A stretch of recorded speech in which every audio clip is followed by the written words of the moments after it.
changes as we become older. Our height increases, so does our weight. We acquire teeth and we lose old teeth and acquire new ones. जैसे जैसे हम आगे बढ़ते चले जाते हैं, ग्रो करते हैं, तो हमारी बॉडी में चेंजेस आते हैं। जैसे कि हम देखते हैं कि किसी प्लांट में जब एक फ्लावर होता है तो फ्लावर को उसके पूरा प्लांट मानो उस फ्लावर के लिए सारी खुशबू सब कुछ उसके लिए उड़ेल दे रहा है। मान लीजिए कोई पॉट है तो सब जगह से उस फ्लावर के लिए सारी नेक्टर भी जाएगा, एरोमा भी जाएगा, सब कुछ जाएगा। Why they are doing so? Flower को सब कुछ दे देते हैं, उसको नेक्टर भी दे रहे हैं। बिकॉज ऐसा इसलिए करते हैं क्योंकि यही फ्लावर आगे सीड बनाएगा और सीड बनने से उनकी स्पीसीज कंटिन्यू हो जाएगी, क्योंकि उसी सीड से नया प्लांट बनेगा। ऐसे ही जो हमारे सोसाइटी में बच्चे हैं, सारा कंसंट्रेशन उनकी तरफ है, हमारा कंसंट्रेशन आपकी तरफ है, आपके पेरेंट्स का कंसंट्रेशन आपकी तरफ है, टीचर्स का कंसंट्रेशन आपकी तरफ है। कोई कहता है घर पे जाते हो तो लो बेटा जूस पी लो। क्यों करते हैं ऐसा ही लोग?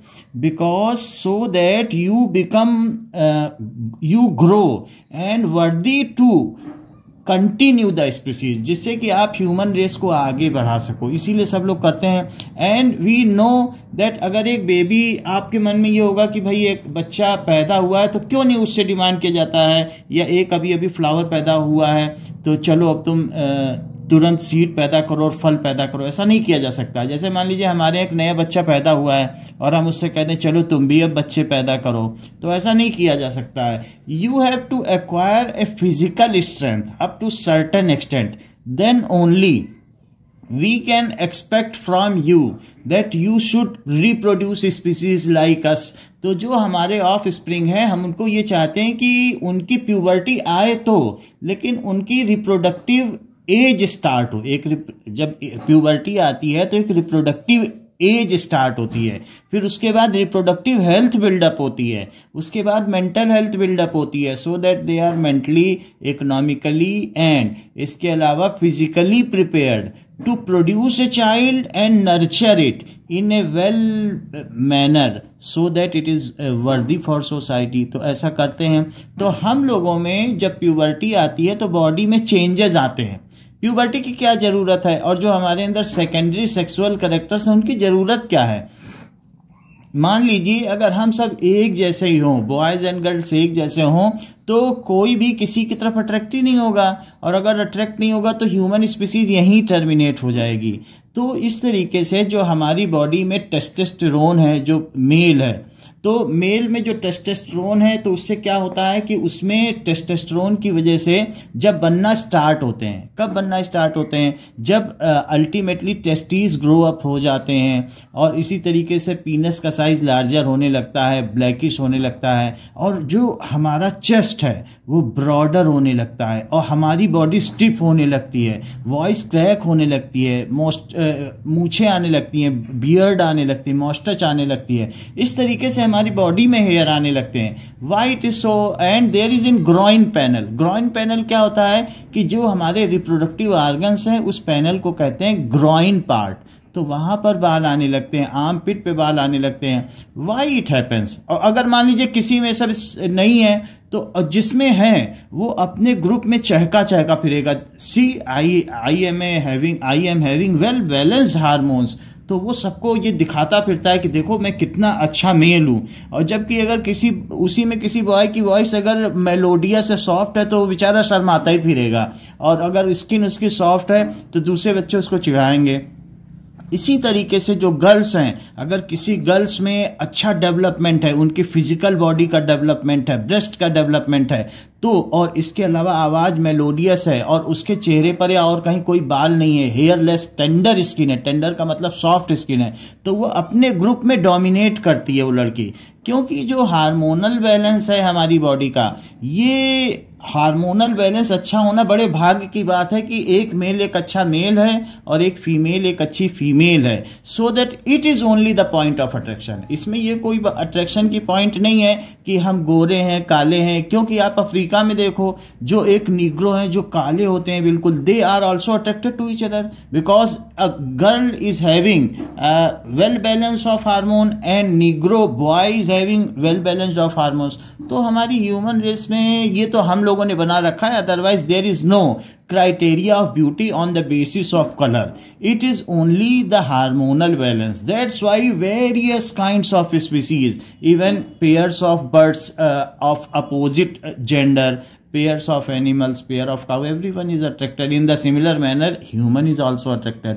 So अब हम देखेंगे कुछ terms जो कि इससे related हैं। तो यहां पर हमने बताया कि हमारी ग्रोथ जरूरी है। अगर मान लीजिए किसी में प्यूबर्टी पहले आ जाती है, प्यूबर्टी पहले आने का मतलब अगर 8 इयर्स में आ गई, तो फिर जब प्यूबर्टी पहले आ जाएगी तो फिर उसके बाद ग्रोथ नहीं होगी, फिर उसके बाद उसका रिप्रोडक्टिव ग्रोथ होगी, लेकिन जो बॉडी की ग्रोथ है वो थोड़ा उसमें क्या है कि एक तरीके का सीजेशन आ जाता है, रुक जाती है। तो इसलिए प्यूबर्टी जितना लेट आती है बच्चा उतनी अच्छी हाइट गेन करेगा, मसल पावर गेन करेगा। So these are the various aspect of puberty. तो हमारे कंट्री में प्यूबर्टी लेट आती है जो ट्रॉपिकल रीजन है। ट्रॉपिकल रीजन का मतलब है कि यहाँ का जो रीजन है, यहाँ पर this is the tropical region, हम भी यहाँ पर जो ट्रॉपिक ऑफ कैंसर में है, तो यहाँ पर प्यूबर्टी लेट आती है। जो सब ट्रॉपिकल रीजन है, सब ट्रॉपिकल रीजन जैसे यूरोपियन कंट्रीज हैं या इन सब जगहों पर, तो वहाँ पर प्यूबर्टी 8 इयर्स में ही आ जाती है। तो लेट आना अच्छी बात है। Now we will see, pardon, हमारे यहाँ पर जो गर्ल्स हैं उनकी 10 से 12 साल में आएगी और जो बॉयज़ हैं उनकी 15 साल में प्यूबर्टी आती है। So there are certain changes which are occurring during the time of puberty. So let us see that before that, उसके पहले क्या होते हैं, हम चाइल्ड होते हैं, फिर टीनेजर्स होते हैं, फिर एडोलेसेंट हो जाते हैं, फिर उसके बाद एडल्ट हो जाते हैं। तो इस तरीके से हम ये देखेंगे कि अगर जो शुरू में है तो 0 ईयर्स से लेकर जब तक आप 13 ईयर्स तक हैं तो ये चाइल्ड की एज है, एक उसे कहेंगे चाइल्ड। फिर उसके बाद 13 ईयर्स, अब इसके बाद 21 ईयर्स, इसको कहेंगे टीन एज। जब तक, बल्कि 19 रख लीजिए क्योंकि 19 के बाद 20 आ जाएगा, तो वही एज जो कहलाती है वो टीन एजर है, that is 19 years, that is teen age. और फिर उसके बाद क्या होता है कि और आगे आप बढ़ते चले जाएं तो एक तरीके से 21 ईयर्स या कुछ है तो आप 21 ईयर्स ले लें और फिर उसके बाद ऑनवर्ड्स। तो यहाँ पर जो ये एज है that is a kind of, यहाँ पर प्यूबर्टी स्टार्ट हो जाएगी। तो यहाँ पर स्टार्ट होगी, किसी के 10 से 12 पे होगी, अब बॉयज़ में 13 से 15 में होगी, लेकिन टीनेजर्स में प्यूबर्टी स्टार्ट होगी और फिजिकल चेंजेस आने लगते हैं बॉडी में। तो ये है ऑनसेट ऑफ प्यूबर्टी। ऑनसेट का मतलब शुरुआत, onset of puberty. So puberty का मतलब है स्टार्ट ऑफ रिप्रोडक्टिव एज, इसको कहते हैं ऑनसेट ऑफ रिप्रोडक्टिव एज। अच्छा, इसके बाद जो टीनेजर एज है और ये जो एज है, जब तक हम मेंटल फिजिकल प्रिपेयर्डनेस है, फिर इसके बाद इसके आगे इकोनॉमिक प्रिपेयर्डनेस यहाँ से स्टार्ट होती है। 21 ईयर से कुछ लोग 35 ईयर्स तक भी इकोनॉमिकली वेल सेट होते हैं, वरना 30 ईयर्स तक होते हैं। तो इसमें आपकी जो ये है दैट इज इकोनॉमिक स्ट्रेंथ आती है, और यहाँ पर क्या है कि फिजिकल स्ट्रेंथ आएगी एंड मेंटल स्ट्रेंथ आ जाएगी, मेंटली हम कैपेबल हो जाएंगे। Strength to care for a baby. अच्छा, ये है इकोनॉमिक स्ट्रेंथ का है। तो कुछ लोग 25 साल में भी इकोनॉमिकली स्ट्रांग हो जाते हैं, तो सरकार ने तो एज रखी कि 21 ईयर्स के बाद शादी हो सकती है, लेकिन हमारी सोसाइटी में 25 तक तो हो ही जाती है। तो इकोनॉमिक स्ट्रेंथ आ जाते। इकोनॉमिक स्ट्रेंथ का मतलब ये ना हो कि आप जो है बच्चे को पैदा कर दिया, आप उसके लिए दवा के लिए पैसे मांगते फिरें दूसरों से। आपके पास पैसे होने चाहिए so that you can own a house, so that you can care for your baby, you can send your baby to school. अगर ऐसा हो तो उसको कहते हैं इकोनॉमिक स्ट्रेंथ। उसके केयर के लिए हमारे समाज में पैसे की जरूरत है। तो ये जो चीज है दिस इज यहां से यहां तक की जो स्टेज है इसको कहते हैं एडोलेसेंट। सो एडोलेसेंस का मतलब है कि अभी बच्चा है, फिर उसके बाद धीरे धीरे हम आगे की एज में बढ़ते चले जाते हैं, फिर यहां से आगे का है एडल्टहुड। तो इसके आगे एडल्टहुड है, एडल्टहुड तो यहीं से शुरू हो जाता है, ये सब एडल्टहुड है। यहाँ तो 21 ईयर्स को एडल्टहुड कहते हैं, तो एडल्टहुड। फिर बाद में जेरेंटल एज आ जाती है, दैट इज ओल्ड एज। तो हम यहाँ पर ये देखते हैं टीन एज हमारे लिए जरूरी है, टीन एज में ही हम एडोलेसेंट कहलाते हैं, क्योंकि वहाँ पर हमारी बॉडी मेकअप होने लगती है। और फिर जब जैसे जैसे हमारे अंदर प्यूबर्टी आती है, प्यूबर्टी से पहले आप देखो 10 साल से पहले तो बच्चे एक ही ग्रुप में लड़के लड़कियां खेलते हैं, मम्मी पापा मना भी नहीं करते हैं, और बच्चों में भी ऐसी कोई फीलिंग नहीं होती, सब तरीके का गेम खेलते हैं। लेकिन फिर जैसे प्यूबर्टी आने लगती है, then we are having a sense of our body. तो फिर लड़कियों को लड़कियां अपना ग्रुप बना लेती हैं, लड़के अपना ग्रुप बना लेती हैं। एंड अगर लड़की को कोई लड़का टच भी करेगा तो उसको ये सेंस हो जाएगा। पहले तो धक्का देके भी निकल जाते थे आपस में एक दूसरे को, लेकिन बाद में प्यूबर्टी आने के बाद ये सेंस आ जाता है, now I am of different gender. Now let us see what are the different changes, the secondary sexual changes occurring at the time of puberty. तो हमने ये देख लिया प्यूबर्टी क्यों जरूरी है, क्योंकि puberty is the onset of sexual age and it is also bringing secondary sexual features which is necessary for getting attracted by the opposite gender. नहीं तो कोई भी मेल हो, अगर उससे कह दो कि सलमान खान से शादी कर लो तो नहीं करेगा। तो क्योंकि चाहे कोई कितना भी अच्छा हो, ऋतिक रोशन, क्योंकि उसमें उसको अट्रैक्शन ही नहीं है। और अगर अपोजिट जेंडर का हो, आप देख लो डॉग्स में देख लो, कितना भी बड़ा अगर पिट बुल डॉग हो या जर्मन शेफर्ड हो और एक छोटी सी बिच आ जाए कुतिया, उसके पीछे वो मरा जाएगा। क्यों? क्योंकि ये अपोजिट जेंडर का अट्रैक्शन है। तो अगर लड़की चाहे कैसी भी हो, उसमें उसका अट्रैक्शन है, लेकिन ऋतिक रोशन में नहीं अट्रैक्शन है। In the similar manner girls are also not getting attracted towards Priyanka Chopra या कोई भी और भी अच्छी हो। तो ये क्या है कि अपोजिट जेंडर में तभी अट्रैक्शन होगा जबकि हमारे अंदर सेकेंडरी सेक्सुअल फीचर्स डेवलप होंगे। और अगर फीचर्स डेवलप नहीं है या हार्मोनल इम्बैलेंस है तो फिर कोई हमारी तरफ देखेगा नहीं, पूछेगा नहीं। तो फिर उसमें क्या होता है कि एक तरीके का डिप्रेशन भी आ जाता है कि लोग इस पे लाखों रुपए खर्च कर देते हैं कि हमारे अंदर हर तरीके से मसल पावर डेवलप हो, या बॉडी में, गर्ल्स के बॉडी में कुछ अगर फिजिकल रिक्वायर्ड चेंजेस हैं तो वो डेवलप हों। अब हम देखेंगे कि नाउ एक क्वेश्चन बनता है कि changes during the time of puberty. हाँ बोलो क्या?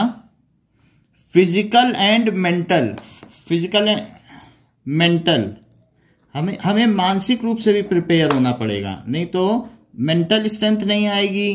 तो फिर तब भी हम अगर हम if we want to give birth a baby then both parents should be mentally prepared. ऐसा नहीं हो कि एक तो प्रिपेयर्ड है लेकिन माँ प्रिपेयर्ड नहीं, अरे कहाँ से बच्चा आ गया, अभी तो हमारे कैरियर था। तो इस तरीके से both should be mentally prepared and it should be at the consent of both.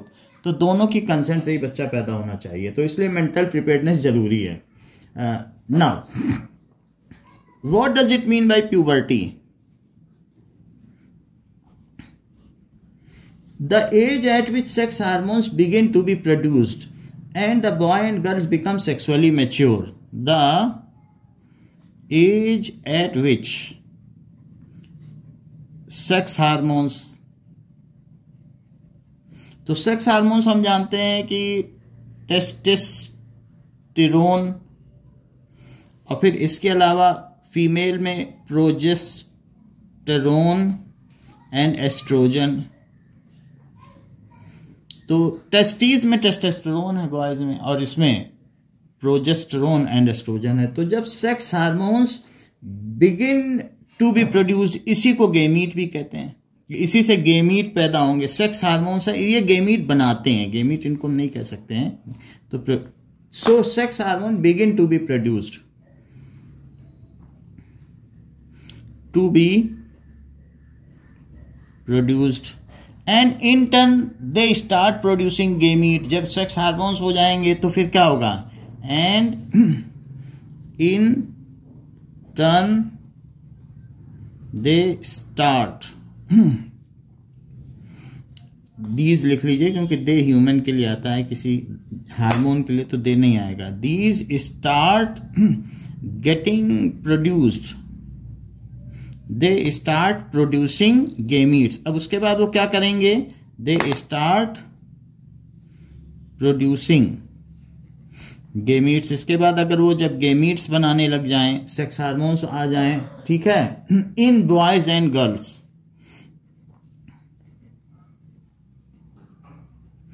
तो then they are said to be, तो उन्हें क्या कहेंगे, said to be sexually mature.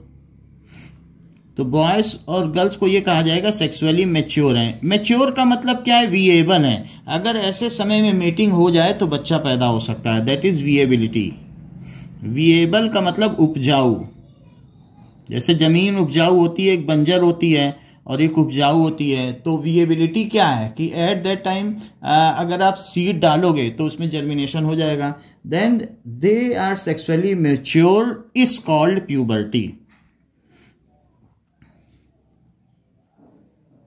उसे प्यूबर्टी कहेंगे। So at onset of puberty, जब puberty आती है तो at onset of puberty secondary sexual features getting develop. तो लोगों में एक आप देखोगे लड़कों में आवाज बदल जाती है, उनकी आवाज उनके पापा जैसी हो जाएगी, तो लोग कहेंगे देखो पापा जैसा बोल रहा है। तो पहले तो पता ही नहीं चलता कि लड़का बोल रहा है कि लड़की बोल रही है, लेकिन उसके बाद तो जो बॉयज हैं उनकी आवाज में क्रैक आ जाता है और लड़कियों की आवाज और मेलोडियस हो जाती है। सो अब देखें, सो इसको क्या कहते हैं, eight that time secondary sexual characters start appearing at that time secondary sexual features starts appearing। ये बात हो गई। अब देखो इसमें ऐसा होगा कि at the onset of puberty boys start releasing hormones. तो प्यूबर्टी में क्या क्या चेंजेस आते हैं, तो जरा हम देखें कि बॉयज में क्या चेंजेस आएगा और गर्ल्स में क्या क्या चेंजेस आएगा। Now in boys secondary sexual change at the time of puberty,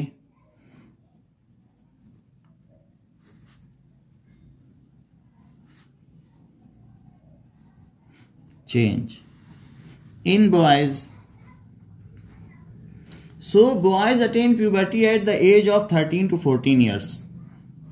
Boys attain, जब आप समझो कि बच्चा अगर 8th से भी हो सकता है, 8th या 9th में जाएगा, तो वो अगर अपने ग्रुप में रहेगा तो वो लड़कियों की ही बातें करेगा, उसके पास कोई दूसरा मैटर नहीं होगा, because it is the new, अभी न्यू चेंज आ रहा है बॉडी में, वो अपनी बॉडी में चेंजेस से ही हैरान है। तो इसलिए उसमें जो चेंजेस आता है वो उसके माइंड में एक तरीके का डिफरेंट काइंड का चेंज ले आता है, तो उसकी थिंकिंग सब कुछ बदल जाती है। और कई बार तो वो अपने पेरेंट्स की भी, अब पहले बहुत ओबेडिएंट हुआ करता था, at that time he ignores to obey parents. ऐसे कई चेंजेस आते हैं। कई बार इरिटेशन भी आ जाता है कि उसकी बॉडी में चेंज आ रहे हैं लेकिन उसके पेरेंट्स उसे नोटिस नहीं कर रहे हैं। So boys attain puberty at the age of 13 to 14 years। puberty at the age of 13 to 14 years and they start releasing sperms। so often, और भी क्या चीज होगा, often erection in penis is seen। ये भी देखा जाता है क्योंकि it is required for insemination. अगर सीमेन को फीमेल बॉडी में डालना है तो जिसमें इरेक्शन नहीं होगा तो वो डाल नहीं पाएगा फीमेल बॉडी में, और ऐसी स्थिति में लोग बहुत सारा पैसा बहा देते हैं इरेक्शन के लिए, लेकिन नहीं आ पाता, और कई लोगों की तो मैरिड लाइफ भी खराब हो जाती है इस वजह से। So erection in penis is seen and कई बार क्या होगा कि नाइट ड्रीमिंग के अलावा डे ड्रीमिंग भी होती है कि मान लीजिए नाइट में अपोजिट जेंडर के बारे में सोचना। Erection in penis is seen and night dreaming. हाँ बोलिए, बताइए। मतलब अगर जैसे कि अगर हमारे इंसेमिनेशन का मतलब क्या होता है कि फीमेल बॉडी में आप अगर स्पर्म को इंजेक्ट करें तो उसके लिए अगर पीनस इरेक्ट नहीं है तो आप फीमेल बॉडी में डाल ही नहीं सकते इंटरनल फर्टिलाइजेशन के लिए। तो इसलिए that is erection in penis is necessary. And how it is attained? It is attained because there are millions of nerves in penis which is filled with blood at the time when we are having a feeling of opposite gender or romance. तो ऐसी स्थिति में क्या होता है कि वो blood से भर जाती हैं, उनका टेम्परेचर बढ़ जाता है। तो इस तरीके से it is a kind of erection. Otherwise it is not possible to inseminate the sperms in female body, so it is necessary. And night dreaming का मतलब क्या है कि at the time कि sperms getting released or semen getting released during night when we are dreaming about opposite gender, तो उसको night dreaming कहते हैं। अब जरा देखो, तो ये सारी चीजें होंगी अकर्स। और क्या क्या चीज होंगी प्यूबर्टी के टाइम में? Now and the male gonads becomes larger। और क्या क्या होगा? Male gonads. गोनाड्स का क्या मतलब होता है कि रिप्रोडक्टिव ऑर्गन। रिप्रोडक्टिव ऑर्गन क्या है? रिप्रोडक्टिव ऑर्गन है कि पीनस एंड स्क्रोटम, टेस्टीज भी कह सकते हो जो कि स्क्रोटम में रहती है। तो मेल गोनाड्स, यहां पर आप ये देखिए कि इस स्थिति में इसमें दिस इज गेटिंग इरेक्टाइल। अभी तो ये लूज है, अदरवाइज ये इरेक्टाइल हो जाएगा। और ये मेल गोनाड है, यहां बाहर में आप टेस्टीज देख रहे हो, दिस इज टेस्टीज। और इसके चारों तरफ ये जो पाउच है, तो ये पाउच क्या है? This is called scrotum. ठीक है, बाकी और भी इसमें क्या क्या चीज हैं जो हम आपको इसमें बताएंगे। प्रोस्टेट ग्लैंड क्या है, सेमिनल वेसिकल क्या है, ये सारी चीजें अभी हम बताएंगे। ठीक है, ये तो यूरिनरी ब्लैडर है, ये सेमिनल वेसिकल और prostate gland, that we will see it. तो आपने देखा कि पेयर ऑफ हैं, ये क्या है? These are pair of testis. So are you seeing these are pair of testis? दो हैं कि नहीं? ठीक है, and there are a number of blood vessels. You are seeing that there are a number of blood vessels which is filled with blood so that it become hard and erect.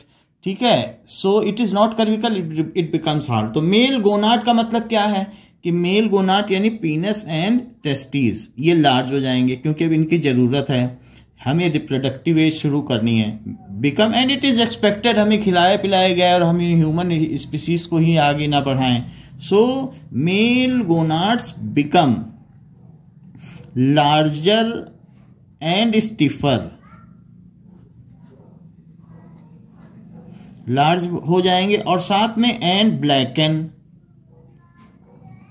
और groin part में hair आने लगेंगे और arm पिट में hair आने लगेंगे। Groin part उसी को कहते हैं जहां मेल गोनाड से reproductive part, groin part that is reproductive part. Reproductive part क्या है? Below abdomen. एब्डोमेन का मतलब क्या होता है कि नेवल के नीचे का हिस्सा। सो रिप्रोडक्टिव पार्ट। कई बार आप ये देखते हो ग्रॉइंग पैनल भी क्रिकेटर्स लगाते हैं। क्यों ग्रॉइंग पैनल्स लगाते हैं? कभी ऐसा ना हो कि बॉल अगर कोई फेंक रहा हो तो उनके रिप्रोडक्टिव पार्ट में चोट लग जाए, तो एक प्लास्टिक का पैनल भी आता है। So growing part and arm pit reason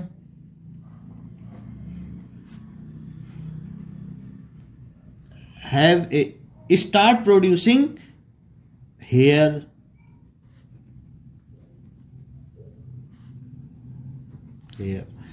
और इसके अलावा क्या होगा?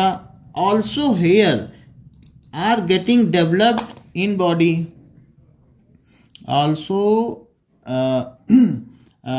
Hair, body hair develops, body hair, beard, दाढ़ी मूछ आने लगती है। एंड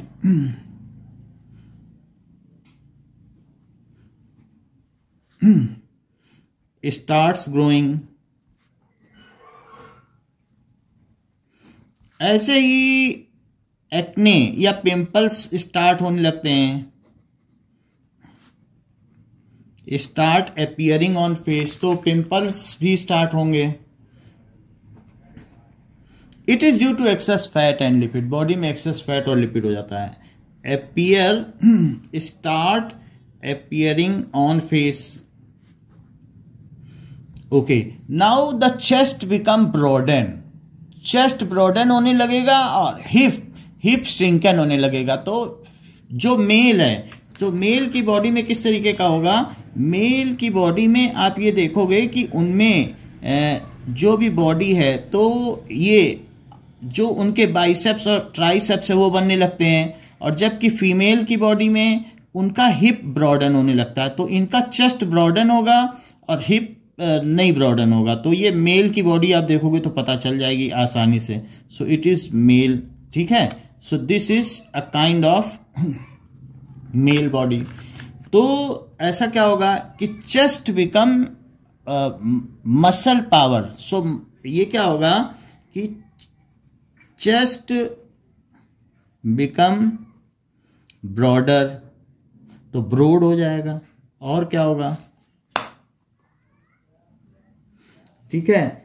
और क्या क्या चीजें होंगी इसके अलावा कि muscular, body becomes muscular.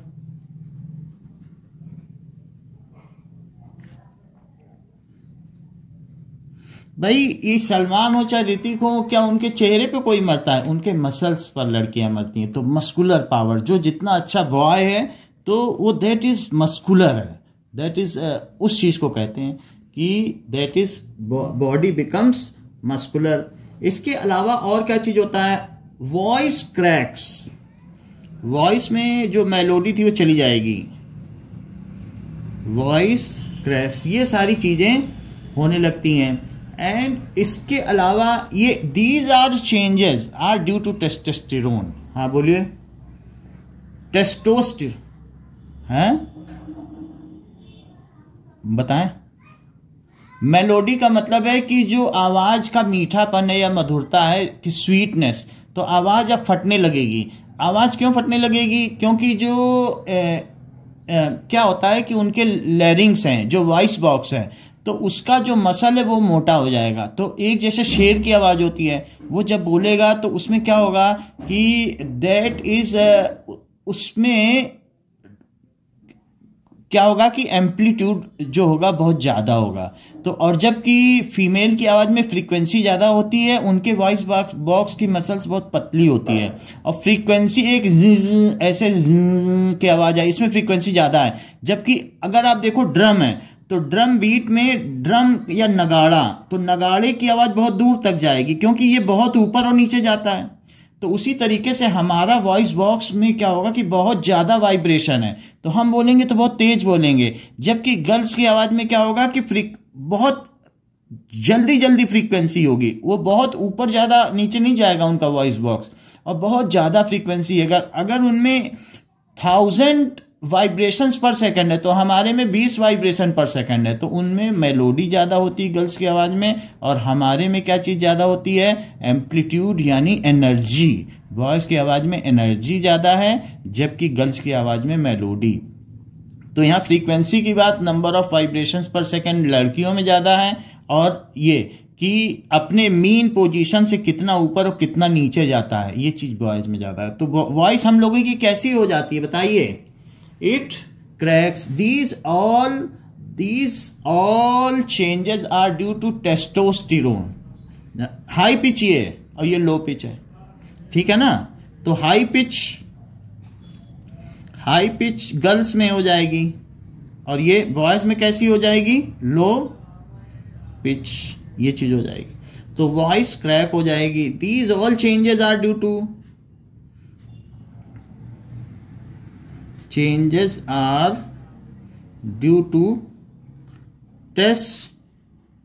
Testosterone. तो ये सारे चेंजेस टेस्टोस्टेरोन की वजह से होते हैं। ये तो बात हमने देख ली कि बॉयज में क्या चेंजेस होते हैं। अब देखो,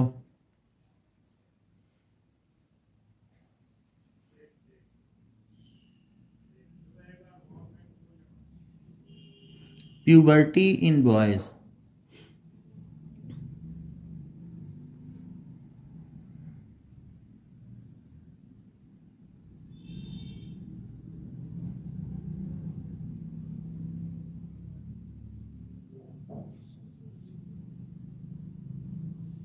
Now,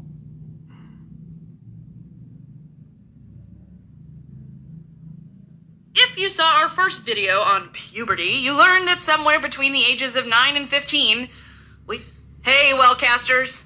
Fair warning, the following message is intended for pubescent boys. If you saw our first video on puberty, you learned that somewhere between the ages of 9 and 15, weird things start happening to your body and mind. Or you may have noticed this is actually just happening to you. Today, we're going to talk exclusively to the boys on what's happening in your body and how to deal with it. As a side note, ladies, we're working on one of these for you too. I'm sure you're super excited. Tip 1. Here's a little secret about zits. You can't scare them into disappearing. Hormones, genetics, dead skin cells, and bacteria are having a party in your pores, and your whole face is invited. Think of squeezing zits like a nosy neighbor threatening to call the cops on a party.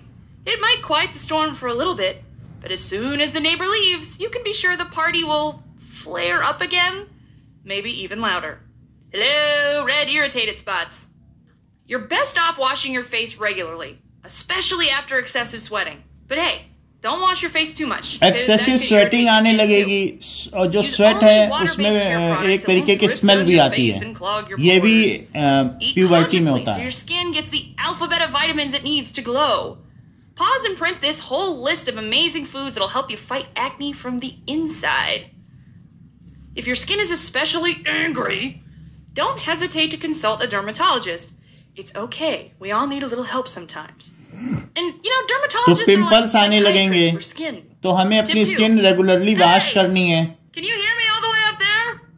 You're a little taller. आप taller होने लगेंगे. One of the trickiest parts about puberty is that everyone develops at different rates. The once tallest guy in class suddenly finds himself looking up to girls. And the former class shrimp finds himself hitting his head on doorways. Hello. Here's the thing. The growth spurt part of puberty is kind of a free fall. You can't control your... जो girls होती हैं वो early as में grow करती हैं जबकि boys letter as में taller होते हैं. तो लड़कियां पहले जल्दी बढ़ती हैं, बॉयज बाद में बढ़ते हैं. Right. Or how fast you gain it, trust me. But what you can control is your posture. That's right, your posture. A solid stance goes a long way to looking cool and composed, even if you're kind of short. It sounds old-fashioned, but seriously, stand up straight, maintain eye contact, and speak clearly. You'll seem way more in control of your body than you actually feel. Tip 3. Sperm. Testosterone. Oh my! These are the hormones of our lives. And they are exactly what your body starts to produce when puberty kicks off. But, as you probably have figured out, the changes aren't just happening inside. You can expect to gain some muscles all over as well as length and girth too. Hooray! You might also be struck with an erection when you least expect it, even in your sleep. And that's okay. These will lessen with time. And listen to me, this is happening to every single boy you know. Tip 4. Apply deodorant early and often. We here at Wellcast prefer antiperspirants, which not only mask... Now, there are एक और point रह गया है कि जो हम लोग का sweat है, that start smelling. इसके पहले हम लोग के पसीने में smell नहीं आती है, but boys में जब भी इस तरीके से sweat आएगा, so start smelling. इसलिए जो teenagers हैं वो deodorant का use करते हैं. At the time of puberty या adolescence. Puberty तो एक जस्ट एक टाइम है जब स्टार्ट हो गई प्यूबर्टी में, यानी जो है तरीके का फर्स्ट इरेक्शन और first ejaculation. So releasing of sperm is called ejaculation. Now there are certain terms which you need to no.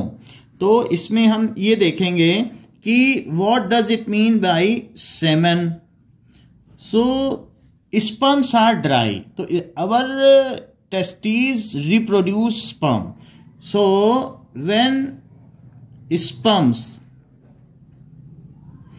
are lubricated by nutrients, तो न्यूट्रिएंट्स, लुब्रिकेटेड का मतलब है स्पर्म्स जो है इतने ड्राई होते हैं कि अगर इनको रन करना चाहें तो रन नहीं हो सकते। तो इसको जैसे किसी चीज को भिगो के, कोई चीज है कि it should be like greasy, तो कोई ऐसी चीज जिसको कि मूवमेंट्स, ये मोटाइल होते हैं, इनको बहुत तेज चलना होता है और इनमें चलने का कंपटीशन है कि जो स्पर्म सबसे ज्यादा पहले पहुंच जाएगा एक के पास, सिर्फ वही फर्टिलाइज होगा। तो दौड़ लगी रहती है कि एक के पास कौन पहुंच पाए, तो इनको हाईली मोटिलिटी चाहिए। तो सेमिनल वेसिकल और प्रोस्टेट ग्लैंड इनको न्यूट्रिशन भी देती हैं और लुब्रिकेशन भी देती हैं बाय न्यूट्रिएंट्स रिलीज्ड बाय। और ये खुद कहां से रिलीज होते हैं? Sperms are released from testis, pair of testis, released from testis. तो ये lubricate by nutrients released by seminal vesicle and vesicle वो होता है ग्लैंड ही है, और साथ में प्रोस्टेट ग्लैंड। तो उस चीज को क्या कहेंगे? Sperms are lubricated by nutrients, then तो तब उस स्पर्म को क्या कहेंगे? Then it is called semen. तो ये सेमन हो जाएगा। इट इज विस्कस, ये पतला नहीं होता है, गाढ़ा होता है। It is viscous, viscous means thick होता है, थिक लिक्विड। तो ये चीज हो गई सीमेन। अब हम आगे देखेंगे what is ejaculation. Ejaculation when there is erection in penis, then it releases semen from urethra, that is opening from which urine comes, तो उसको urethra कहते हैं। From opening of penis,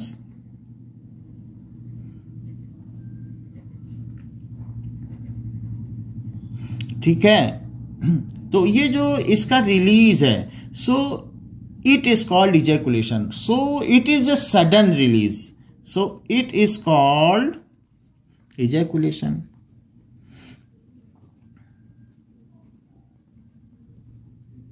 That is release of semen is called ejaculation. अब जरा देखो, what does it mean by insemination?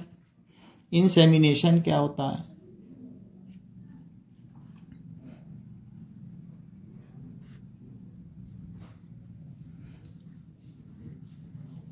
Now, insemination, if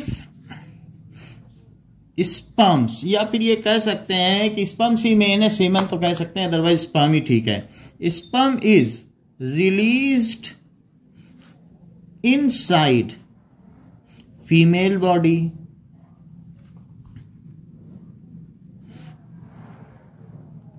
during copulation, then it is called insemination.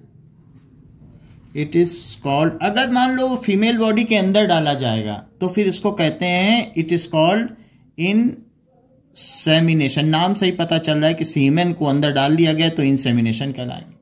अगर मान लीजिए कि ये जो इंसेमिनेशन हो रहा है, now if insemination occurs, okay, now अब देखो कि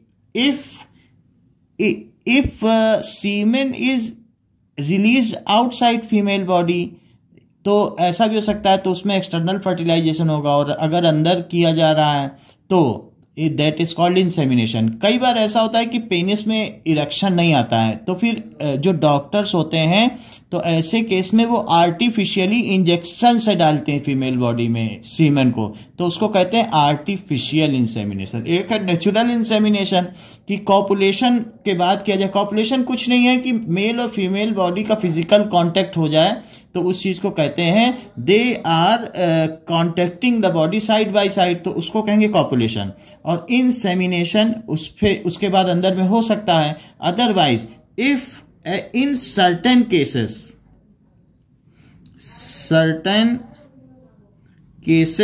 when penis is not able to getting erected. कई बार क्या होता है कि हम लोग अपने टीन एज में किसी भी तरीके से इजैकुलेट करके या बहुत ज़्यादा एक्सेसिव डे और नाइट ड्रीमिंग करके हम ये प्रॉपर्टी खो देते हैं कि बाद में फिर इरेक्शन को लूज कर देते हैं। जब हमारी मैरिड लाइफ आती है तो फिर हम उस समय डॉक्टर्स के पास जाते हैं कि ऐसा ऐसा हो रहा है, तो अगर ऐसी स्थिति में फिर इंजेक्शन से सीमेन को फीमेल बॉडी में डाला जाता है। So it is not able to getting erected. हाँ बोलिए। Then semen is injected. बोलिए any query, then please come. Injected in female body artificially.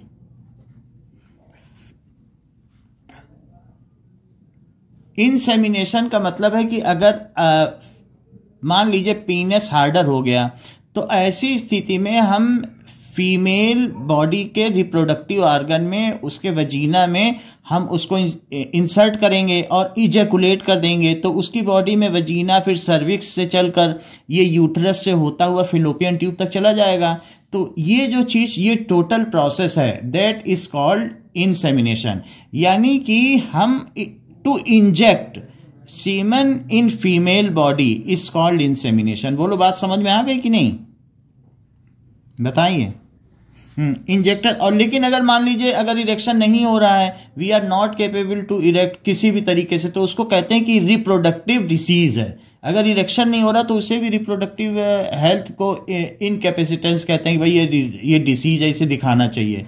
तो ऐसी स्थिति में अगर वो फिर भी नहीं ठीक होता है, क्योंकि बहुत सारे अनाड़ी डॉक्टर बैठे हैं, वो पैसा बहुत ले लेंगे, क्योंकि वो ये एक तरीके का ऐसा डिसीज है कि लोग बताना नहीं चाहते हैं, तो इसका लाभ उठाते हुए पैसा बहुत लेंगे और ठीक नहीं करते हैं। तो ऐसे में आर्टिफिशियल इंसेमिनेशन कराया जाता है। Then it is injected in female by syringe. तो ऐसे में वो किससे किया जाता है? क्या सिरिंज से किया जाएगा या इंजेक्शन से? बोलो, इंजेक्शन है ना, इंजेक्शन के थ्रू। इट इज कॉल्ड, उसे क्या कहेंगे? Artificial insemination. उसको आर्टिफिशियल इंसेमिनेशन कहेंगे। अच्छा, कभी कभी ये भी हो जाता है कि आर्टिफिशियल इंसेमिनेशन कर दिया, लेकिन फीमेल बॉडी में अब वो प्लांटेशन नहीं हो पा रहा है, यानी वो जो इम्प्लांटेशन है नहीं लग पा रहा है, तो थोड़ा बड़ा करते हैं इन विट्रो। पहले टेस्ट ट्यूब में बेबी को थोड़ा सा उसको एम्ब्रियो स्टेज तक लाते हैं, फिर उसके बाद तब फीमेल बॉडी में इम्प्लांट कर देते हैं, तो उसको कहते हैं in vitro fertilization. IVF technique आप लोगों ने सुना है कि मान लो जैसे फीमेल बॉडी में यूट्रस में बच्चा क्या है कि एम्ब्रियो तक आते आते वो वहां पर, ये फीमेल बॉडी है, ये सर्विक्स है, नैरो पोर्शन है, फिर ये वेजाइना है। तो यहाँ पर क्या होगा कि बेबी को यहाँ पर इम्प्लांट होना चाहिए, लेकिन मान लीजिए ये नहीं इम्प्लांट हो पा रहा है, तो ऐसी स्थिति में हम क्या करेंगे? जैसे ये देखो,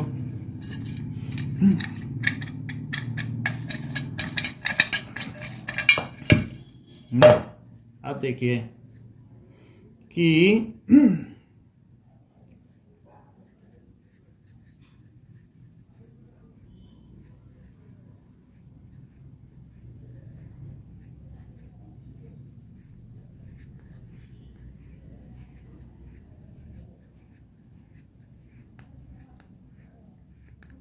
जस्ट एक मिनट।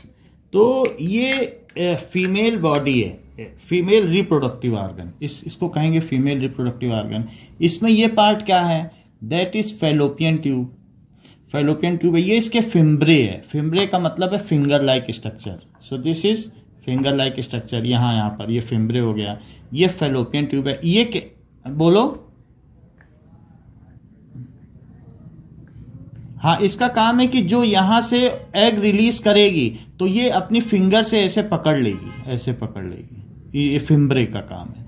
यहाँ पर भी देखो, यहाँ पर भी एक फिंगर लाइक स्ट्रक्चर है और ये इसको ओवरी को कट कर दिया। तो क्या इसमें धीरे धीरे एग मैच्योर हो रहा है और इसमें माइटोसिस से एग बनता जा रहा है। हर महीने इसमें एक एग बनेगा, ठीक है, जिसको कि फॉलिकल भी कहते हैं, और फिर वो रिलीज होगा। तो ये फिंगर लाइक स्ट्रक्चर देख रहे हो, जैसे फिंगर है, उसे पकड़ लेगा क्या बताओ, और अपने अंदर ले जाएगा। यही है फिलोपियन ट्यूब। ये उसको कट करके दिखाया गया है। तो कट करके इसके अंदर चलेगा और यहीं पर, यही वो पोर्शन है जहां फर्टिलाइजेशन होगा।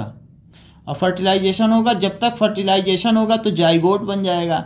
जाइगोट के बाद ये आगे बढ़ते बढ़ते बढ़ते बढ़ते जब यहां तक आएगा तो अब इसके अंदर यूट्रस देखो, ये चीज यूट्रस है, यहीं पर बच्चा बड़ा होगा। और ये किसकी लाइनिंग है? क्या ये ब्लड और म्यूकस की लाइनिंग है?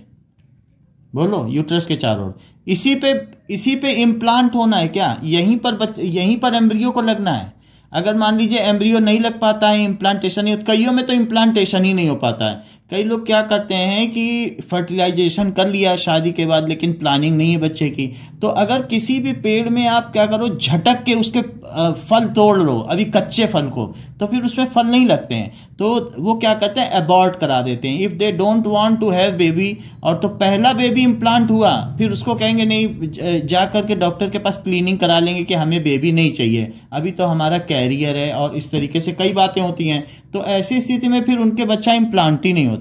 तो ऐसी स्थिति में आईवीएफ टेक्निक है, that is in vitro fertilization. Test tube में बच्चे को थोड़े स्तर तक बड़ा किया जाता है, फिर उसी मदर के यूट्रस में बच्चेदानी में डाल दिया जाता है कि अब इसे यहां बड़ा करो, इम्प्लांट कर दिया जाता है। तो उस चीज को कहते हैं आईवीएफ टेक्निक। बोलो, बात समझ में आ गई ना? कि हाँ बोलो।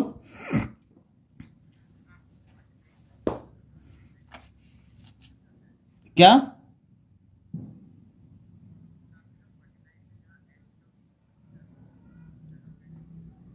हाँ, यहां फर्टिलाइजेशन होगा, यहां फर्टिलाइजेशन होगा। हाँ, स्पर्म यहां से चलेगा, स्पर्म यहां नीचे से, दैट इज ये वजाइनल ओपनिंग है। तो वजाइनल ओपनिंग में यहां पर एक लीबिया माइनोरा और लीबिया मेजोरा होता है जो आउटसाइड दिखता है। फिर यहीं पर जो ओपनिंग है, दैट इट इज, यहां तक पीनस जाएगा, इरेक्टाइल पीनस यहां तक जाएगा, इसके आगे नहीं जा सकता है। ये पोर्शन वो है जहां पर हम that is intra uterine device लगाते हैं, IUCD, कंट्रासेप्टिव डिवाइस। यहीं पे कॉपर टी लगाया जाता है। अगर मान लीजिए कंट्रासेप्टिव मेथड हमें बच्चा नहीं चाहिए, ठीक है, दो mating is done, then also if baby is not reproduce then it is called contraceptive method. तो वो अभी हम डेफिनेशन लिखा देंगे, कंट्रासेप्शन क्या है, कि मेटिंग के बाद बच्चा ना, हम अनवांटेड बेबी नहीं चाहते। तो ये जो सर्विक्स यहां दिखाया गया, यही वो सर्विक्स है। नैरो पोर्शन है, फिर नैरो पोर्शन धीरे धीरे यहां सर्विक्स यहां तक है, ये सब सर्विक्स है। फिर धीरे धीरे ये यूट्रस हो गया। तो यूट्रस में यहीं पर बेबी जो होता है, ये एम्ब्रियो इम्प्लांट होता है, फिर ग्रो करके फीटस बनता है, फीटस बन के बेबी बनता है। जब तक वो यहाँ रहेगा उसको कहते हैं जेस्टेशन पीरियड, और 9 महीने तक रहेगा वो जेस्टेशन पीरियड है। फिर उसके बाद वो यहाँ पर वो माँ के इस ब्लड लाइनिंग से एक यहाँ डिस्क लाइक स्ट्रक्चर होता है जिसे प्लेसेंटा कहते हैं, उससे जुड़ा रहेगा, वहां से खाना लेगा और अपना वेस्ट माँ को दे देगा। उसी से उस चीज को कहते हैं अम्बिलिकल कॉर्ड, जो हमारी नाभि से जुड़ी है, नेवल है ना, नेवल से जुड़ी रहती है और माँ के इसमें जुड़ी रहती है, वो डिस्क लाइक स्ट्रक्चर में। फिर जब बेबी डिलीवर कर दिया जाता है तो during the process of delivery it is again peristaltic movement. तो डायलेशन एंड कॉन्ट्रैक्शन करके यहाँ मूवमेंट होगा और धीरे धीरे ये मुंह की तरफ से निकलेगा। पहले बच्चे का मुंह निकलता है, तो अब इसी यहाँ पर जब निकलेगा तो इस चीज को क्या कहते हैं, दैट इज कहेंगे पार्ट यूरिशन। बच्चे का बाहर निकलना क्या कहलाता है, पार्ट यूरिशन। फिर उसकी अम्बिलिकल कॉर्ड काट दी जाती है, माँ से अलग कर दिया जाता है और उसको बांध दिया जाता है। तो इस तरीके से बच्चे का जो है डिलीवरी होती है, इसे डिलीवरी भी कहते हैं। ओके, तो अब हम कुछ चीजें आगे, इंसेमिनेशन समझ में आया कि नहीं आया बताओ? ठीक है, यानी इसका मतलब है कि that is if semen is inserted in female body then it is called insemination. Now copulation. copulation that is making male and female body in physical contact, making physical contact of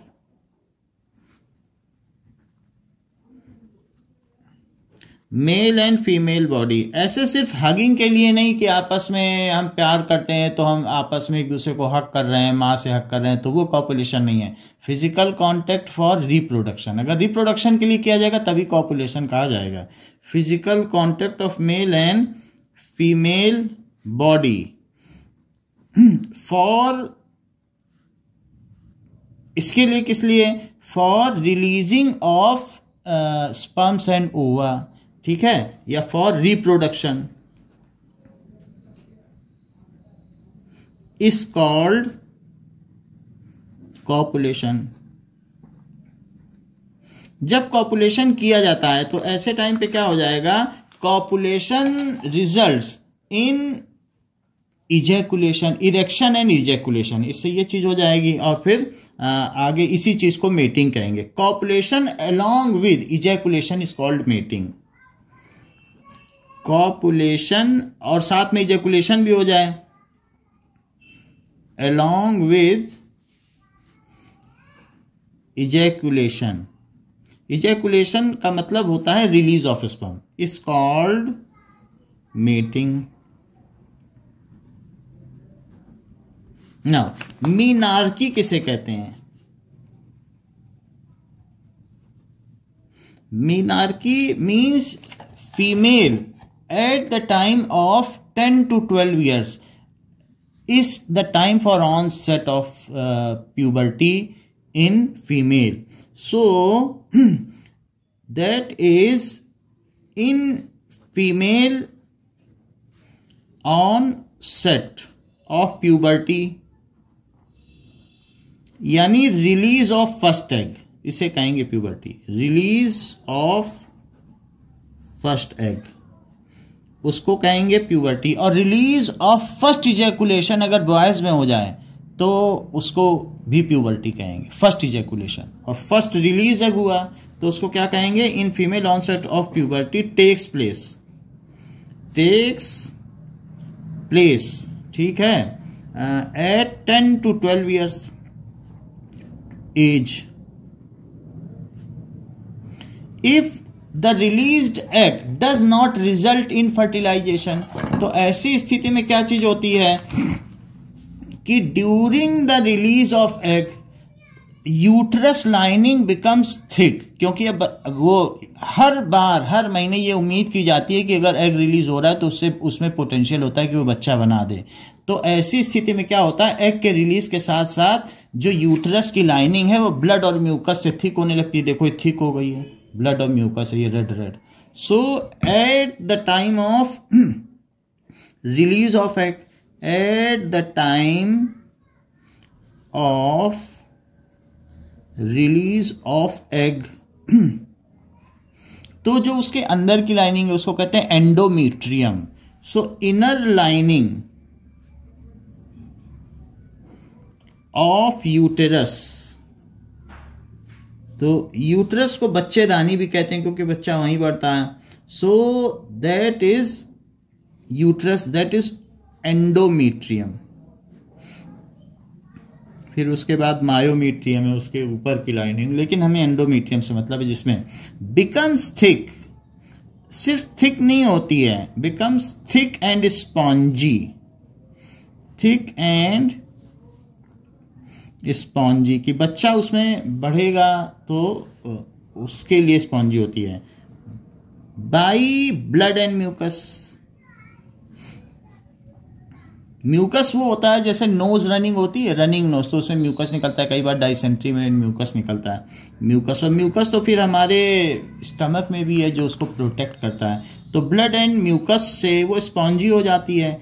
if the released egg does not result in fertilization, मान लो उसका fertilisation नहीं हुआ, अब कोई 10 साल में तो मेटिंग करेगा नहीं, 10 साल या 12 साल में, ठीक है, तो वो हमेशा क्या होगा? इफ द रिलीज्ड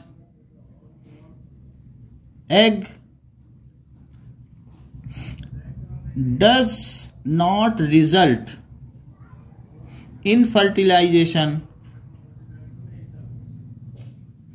देन क्या होगा कि अगर ये रिलीज एग है, जैसे मान लीजिए रिलीज हुआ एग, उसके बाद ये 8-10 दिन का वेट करेगा कि इसमें फर्टिलाइजेशन हो जाए। एग की एज 1 दिन है, 1 दिन जिंदा रहेगा, तो ये 28 डेज के पीरियड में जो मेंस्ट्रुअल साइकिल है, तो उसमें हम ये देख लें कि मीनार्की के बारे में थोड़ा सा देख लें। 1 मिनट।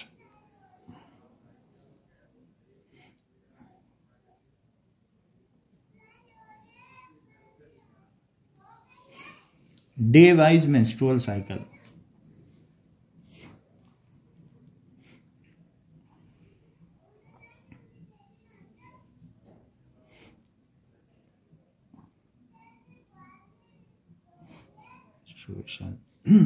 अब देखो इसमें ये चीज दिखाई गई है कि किस तरीके से मेंस्ट्रुएशन होता है। नाउ कुछ चीजें इसमें मैं आपको बता दूं।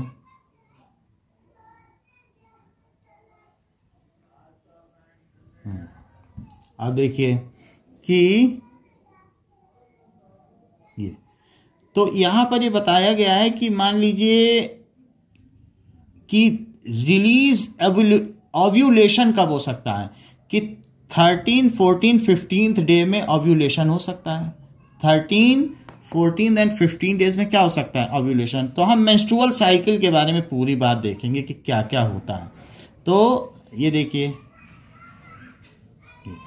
अब देखो कि सबसे पहले धीरे धीरे एग मैच्योर होगा। एग मैच्योर होने के बाद, ठीक है, ये ओवरी समझिए, ओवरी में से एग रिलीज हो गया क्या, तो ovulation. So release of egg from ovary, उसी के बाद वो फैलोपियन ट्यूब का जो फिंगर लाइक स्ट्रक्चर है फिम्ब्रे, वो उसको कैच कर लेगा, उसको ओव्यूलेशन कहते हैं। तो अगर मान लीजिए कि बॉय ने 10th डे अपना स्पर्म रिलीज कर दिया, इंसेमिनेट कर दिया, तो उसका स्पर्म 3 दिन जिंदा रहेगा। तो अगर 10th डे रिलीज कर दिया और 13th डे ओव्यूलेशन होना है, तो 10 से 11, 11 से 12, 12 से 13, तो इट कैन फर्टाइल, इससे फर्टिलाइजेशन हो जाएगा। अगर ये एग अगर 13 को रिलीज किया तो 24 घंटे जिंदा रहेगा। 14 को रिलीज किया, किसी एक दिन रिलीज हो सकता है। इन तीनों में संभावना है, चाहे 13 को, चाहे 14 को, और यह जब भी हो। तो अगर हम 10th को रिलीज करते हैं, मेटिंग करते हैं, तो इसका रिस्क है कि उसमें रिप्रोडक्शन हो जाए। इसी तरीके से ये एक दिन जिंदा रहेगा। तो अगर 16th को भी मेटिंग की जाए, तो चूंकि 15 को भी रिलीज हो सकता है, तो 16th को भी अगर मेटिंग की जाए तो उससे भी फर्टिलाइजेशन हो जाएगा।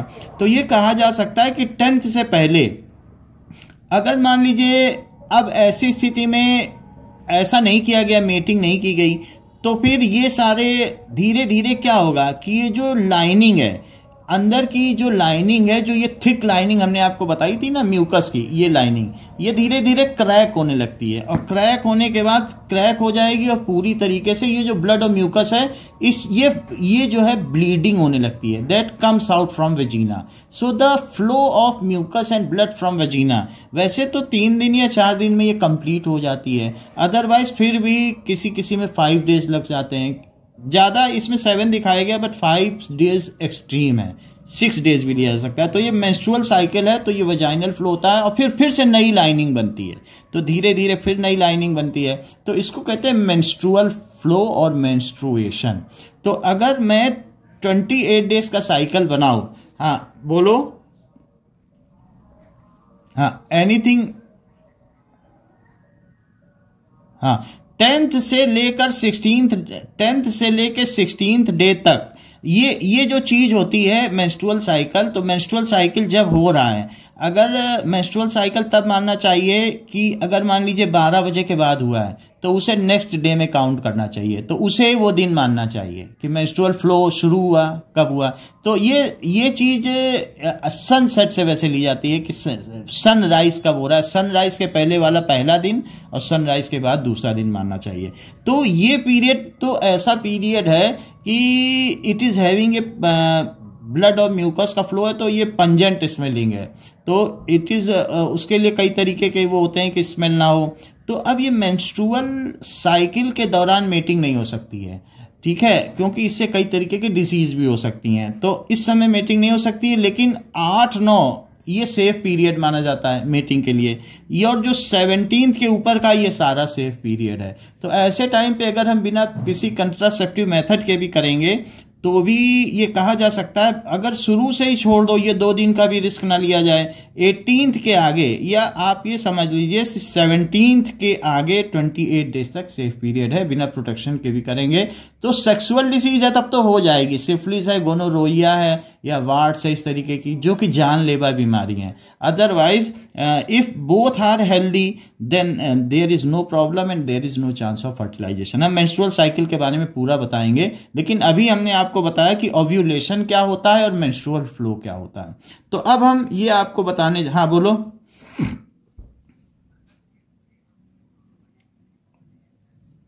अगर दोनों को नहीं है तब डिसीज नहीं होगी। अगर उनमें से किसी एक को सिफिलिस, वार्ड्स या गोनोरोया, इसमें बड़े बड़े मम्स, छाले आते हैं, पूरे गोनाड्स में भी बहुत ऐसा होता है कि पस आता है, वाइट पस, या पूरी बॉडी में छाले आ जाते हैं, बड़े बड़े निशान पड़ जाते हैं, ये मतलब जानलेवा ही समझिए। ये जो सेक्सुअल ट्रांसमिटेड डिसीज है, अगर एक को है तो दूसरे को फैलने में देर नहीं लगती है, और ये उसका ट्रीटमेंट बहुत जल्दी कराना चाहिए, अर्जेंट होना चाहिए। छिपा किसी भी तरीके का, एक तो क्लीनलीनेस होना चाहिए, जो रिप्रोडक्टिव पार्ट्स हैं उनकी अच्छी तरीके से क्लीनलीनेस होनी चाहिए। इसके लिए कई तरीके के वो वी गार्ड और कई तरीके से आते हैं जो क्लीनिंग के लिए बाजार में मिलते हैं, जो कि वजाइना की क्लीनिंग के लिए आते हैं। और इसी तरीके से जो मेल हैं उनको भी अपना पार्ट प्रॉपर क्लीन रखना चाहिए। तो इससे क्या होगा कि इरिटेशन नहीं होगा। In case of any kind of irritation there are the chances of such disease to spread. तो इस तरीके से रिप्रोडक्टिव पार्ट क्लीन होना चाहिए, और इसमें हिचकिचाहट, there is no hesitation to tell your parents, they are your guardian. So in case if it is treated in time. हाँ बोलो क्या? ये डिसीज, जो डिसीज है ये फैलती कैसे है? ये सेक्सुअली ट्रांसमिटेड डिसीज है, ये सेक्सुअल कांटेक्ट से फैलती है, ये मेटिंग से फैलती है, ये हगिंग से, किसिंग से नहीं फैलती है, only it is sharing bed से फैलती है। तो इस चीज के बारे में कौन कौन सी डिसीज है ये सबसे लास्ट में आएगा चैप्टर के, तो वहां हम बता देंगे कि सिफिलिस, वार्ड्स और गोनोरोइया, इनके सिम्टम्स क्या हैं, इनसे बचाव क्या है, वो सारी चीजें आपको बताई जाएंगी। यहां तक बात आपको समझ में आ गई? बताओ। इजैकुलेशन का मतलब है कि sudden release of semen from erectile penis is called ejaculation. कि अगर इरेक्टाइल पेनिस है तभी वो फीमेल बॉडी में जा पाएगा, और मान लीजिए कि किसी का अगर पेनिस इरेक्टाइल नहीं हो पा रहा है तो तब भी वो इजैकुलेट कर देगा। So coming out of penis, ठीक है, that is stiff penis, the semen if it is coming out then it is ejaculation. तो सीमन तो निकलेगा ही, किसी ये बनता है टेस्टिस में। टेस्टिस क्या होता है बताइए? ये बनाने के लिए है ना सीमन को। तो अब कुछ और चीजें बता दें आपको। इतनी बात हो गई, एक चीज और देख लो फिर आगे बढ़े। ये देखो, इस चीज को देख लेते हैं फिर हम आगे बढ़ जाएं। ये देखो, ये नाउ ये मेंस्ट्रुअल साइकिल है। अच्छा, इसमें आपको ये बात मालूम है कि ये जो चीज है, क्या ये एक थिक ब्लड लाइनिंग बन रही है, और ये कब तक बन रही है? तो जरा डेज भी देखो तो धीरे, ये मेंस्ट्रुअल फ्लो है। ये चीज क्या है बताइए? मेंस्ट्रुअल फ्लो है। और किस डे हमने बताया ओव्यूलेशन होगा? बताइए। दैट इज 13 से 13, 14, 15 में होगा, बताएं। तो धीरे धीरे ये बॉडी, ये स्पॉन्जी लाइनिंग बन रही है। इसको कौन बनाएगा? क्या ये एस्ट्रोजन बनाएगा? बोलो, इसको कौन बनाएगा? एस्ट्रोजन। और अगर मान लो फर्टिलाइजेशन नहीं हुआ तो उसके बाद क्या होगा? इनमें क्रैक आ रहा है, ये ब्लैक ब्लैक आप देख रहे हैं, क्रैक आ रहा है। Are you seeing it? फिर धीरे धीरे इसमें क्रैक आएगा, और फिर क्रैक होने के बाद 28 डेज के बाद ब्लीडिंग शुरू हो जाएगी। तो मेंस्ट्रुअल साइकिल के इनिशियल फेज में ब्लीडिंग है, फिर मेकिंग ऑफ ब्लड लाइनिंग है, और फिर उसके बाद क्या है? Breaking of blood lining. बोलो, बात समझ में आ गई कि नहीं? यहां तक समझ में आया कि नहीं आया? अच्छा, तो फिर ये चीज हमने बताया, if released egg does not release in fertilization. अगर फर्टिलाइजेशन नहीं हुआ then there is a vaginal flow of blood and mucus.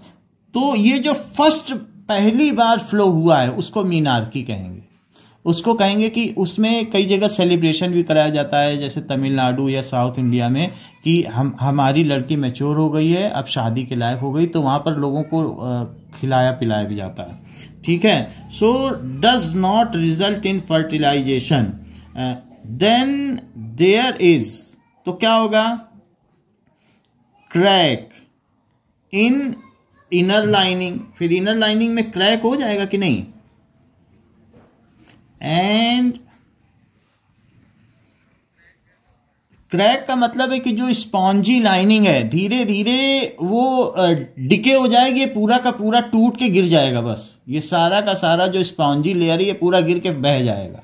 इसी को कहेंगे धीरे धीरे क्रैक डेवलप होगा और बह जाएगा। ठीक है। फिर से नई लाइनिंग बनेगी, हर महीने नई लाइनिंग बनेगी। ठीक है ना। And there is vaginal flow of blood and mucus. It is called, इसको क्या कहेंगे, मीनार्की। इसे मीनार्की कहेंगे। या अगर आसान भाषा में कहा जाए, द फर्स्ट ब्लीडिंग या first menstruation in girls at the onset of puberty is called menarche. तो ये पूरा तो समझ में आ ही गया। अब सीधी सी बात है कि पहली बार एग रिलीज होगा, एग रिलीज को मीनार्की ना कह दीजिएगा, जो फर्स्ट मेंस्ट्रुएशन है उसे ही मीनार्की बोलिएगा। The first menstrual flow. Egg release कब होता है किसी को पता थोड़ी ना चलता है। The first menstrual flow, that is bleeding, vaginal bleeding भी कह सकते हो, at the onset of puberty.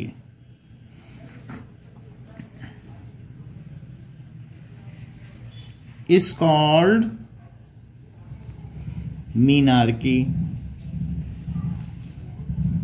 Now menopause. Menopause क्या होता है कि अब फीमेल की रिप्रोडक्टिव एज तो 10 से 12 साल से स्टार्ट होती है, 45 से 50 तक खत्म हो जाती है, जबकि मेल में टिल डेथ रहती है। तो दैट इज मीना पॉज। क्योंकि एक बच्चे को होल्ड करने लायक फिर ये इनर लाइनिंग नहीं रह जाती है, यूट्रस ढीला पड़ जाता है, फिर उसमें एक बच्चा होल्ड नहीं कर सकता 4 किलो का। तो एक जब हम ओल्ड एज हो जाते हैं, जेरेंटल हो जाते हैं, तो ऐसी स्थिति में फीमेल बॉडी कॉम्प्लेक्स है, इट कैन नॉट होल्ड। कहीं कहीं तो 55 तक भी देखा गया, ऑस्ट्रेलिया में 55 तक भी चलती है, बट हम अपने यहाँ देख रहे हैं जो ट्रॉपिकल रीजन है। मीनापॉज क्या है? So at the time when last menstrual flow takes place in girls, it is the cessation of reproductive age at the age of 45 to 50 years. ठीक है। there is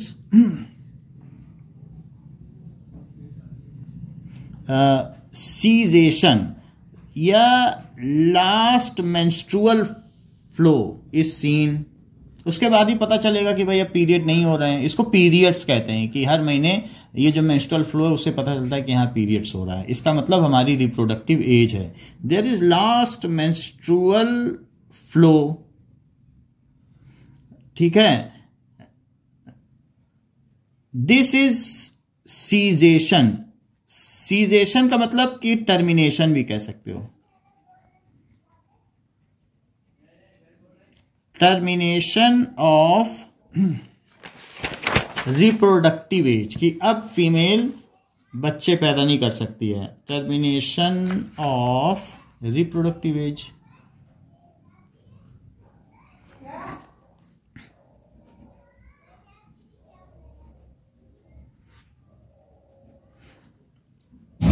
ठीक है। It is called menopause. Menopause ये चीज है। अब जरा देखें कि मेंस्ट्रुअल साइकिल क्या होता है। Menstrual cycle a cycle or period of 28 days in which पहले तो ब्रेकिंग होगी, ब्रेकिंग ऑफ एंडोमेट्रियम। एंडोमेट्रियम का मतलब समझते हो? मीट्रियम, that is thick spongy blood lining, वो टूट जाएगी तो उसको कहेंगे मेंस्ट्रुअल फ्लो, ब्लड लाइनिंग। ठीक है, सो या मेंस्ट्रुएशन। ठीक है, इसको हिंदी में मासिक धर्म भी कहते हैं। So a cycle of 28 days in which breaking of endometrium, ये कब से कब तक होगा? तो ये 1 to 5 डेज, पहले 1 to 5 डेज ये होगा। प्रोलिफरेटिंग ऑफ न्यू एंडोमेट्रियम, नई एंडोमेट्रियम का बनना। तो ब्रेकिंग, प्रोलिफरेटिंग ना समझ में आए तो मेकिंग लिख लेना, प्रोलिफरेटिंग या मेकिंग ऑफ। पुराना वाला हट गया, अब वो इतना दिन नहीं चल सकता, तो उसके लिए फिर नई लाइनिंग बनेगी, making of new blood lining.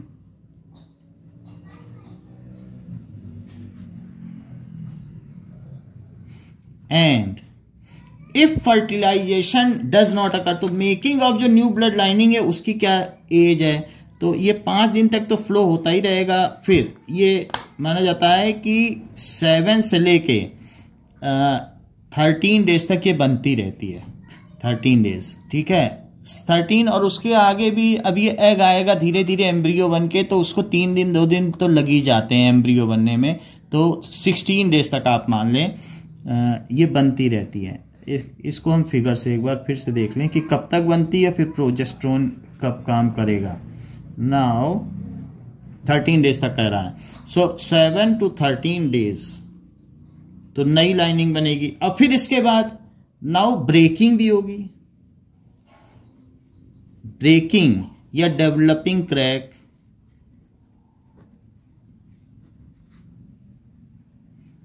Developing crack in blood lining.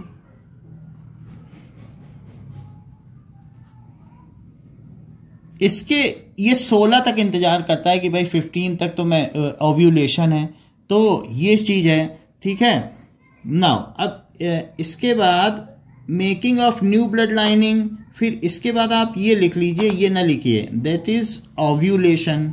अभी फिर ओव्यूलेशन भी होगा, ovulation that is release of egg. Egg कौन रिलीज करेगा? From ovary. ये कब से होगा? 13 to 15 डेज। एंड उसके बाद if fertilization does not occur then breaking of blood lining. If fertilization does not occur then breaking of blood lining या developing crack, क्योंकि ब्रेकिंग में तो फिर फ्लो ही हो जाएगा। Developing crack is called occurring within 28 days, every after 28 days, is a cyclic process of 28 days. It is called menstrual cycle. इस चीज को menstrual cycle कहेंगे।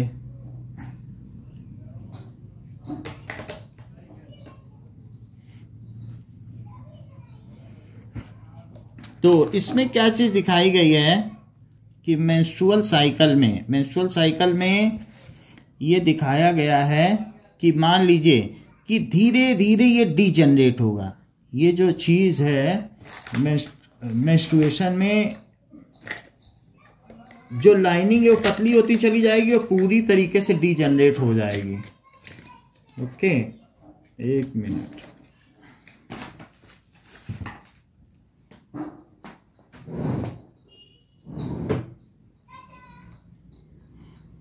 नाउ ये तो ये धीरे धीरे से ये मेंस्ट्रुअल फ्लो है, ये समझ लो मेंस्ट्रुअल फ्लो हो रहा है। तो ये ब्लड लाइनिंग फ्लो कर रही, फिर ये धीरे धीरे जब डीजनरेट हो जाएगी, बिल्कुल पतली हो जाएगी, फिर धीरे धीरे ये बनने लगेगी। स्पॉन्ज है, स्पॉन्ज का मतलब है कि इसमें एयर भी है बीच में, इसलिए ऐसे दिखा रहा हूँ। और फिर इसके बाद फिर आगे चलने पर फिर धीरे धीरे इनमें क्रैक बनने लग जाएगा। ठीक है, तो क्रैक डेवलप होगा और फिर धीरे धीरे ये क्या होगा आगे के प्रोसेस में, ये ऐसे फिर ये यहीं के हाइट तक आ जाएगी और फिर यहाँ तक। ओके, तो ये देखिए, तो ये जो है ये फेज कौन सा है, दैट इज फॉलिकल फेज, जबकि मेंस्ट्रुएशन होता है। तो ये फेज है 1 से लेके 5 डेज तक, तो इसको कहेंगे मेंस्ट्रुएशन। फिर इसके बाद यहाँ का फेज है, तो ये धीरे धीरे इसमें क्रैक आने लगेगा, ये क्रैक्स डेवलप हो जाएंगे। ये फेज है 13 से 15 का, ये ओव्यूलेशन। और फिर इसके आगे का जो फेज है वो क्रैकिंग का है, दैट इज ल्यूटल फेज, या फिर ये भी कह सकते हैं कि आगे क्रैकिंग हो रही है, तो ये 28 डेज का साइकिल है, ये क्रैकिंग है। मेकिंग या क्रैकिंग, ये मेकिंग है, ये क्रैकिंग है। क्रैकिंग ऑफ ब्लड लाइनिंग, और फिर ये टूट जाती है, और ये जो पीरियड है ये मेकिंग ऑफ ब्लड लाइनिंग है। Making of blood lining,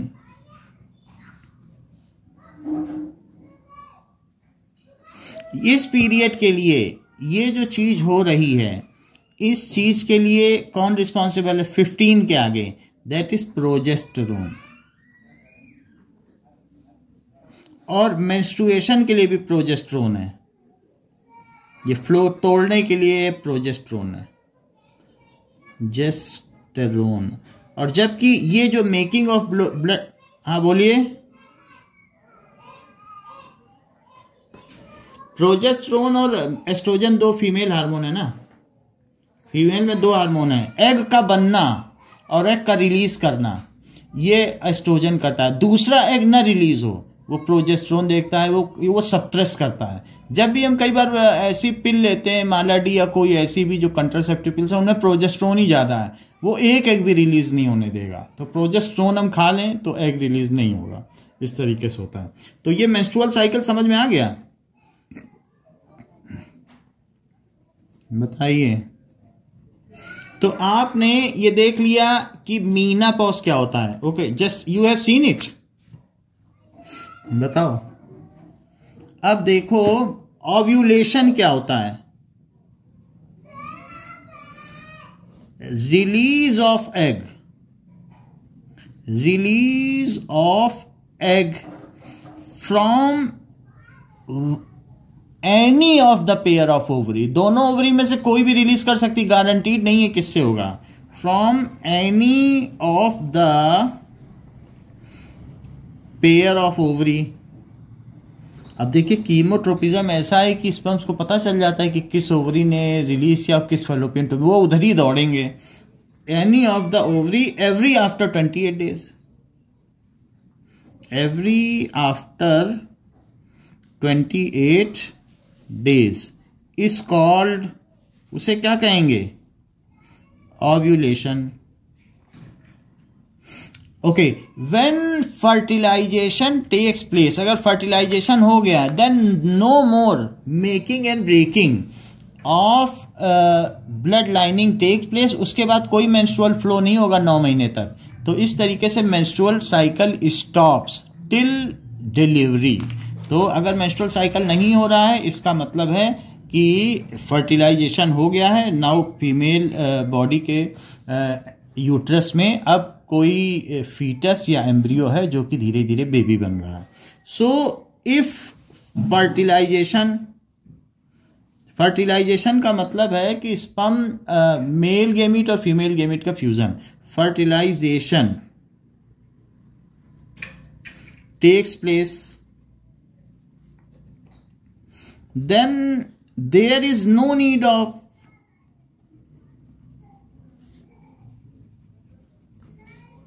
making and breaking.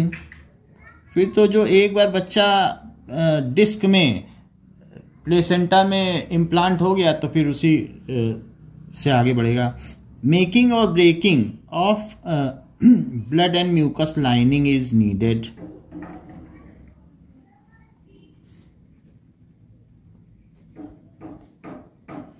Needed until till delivery.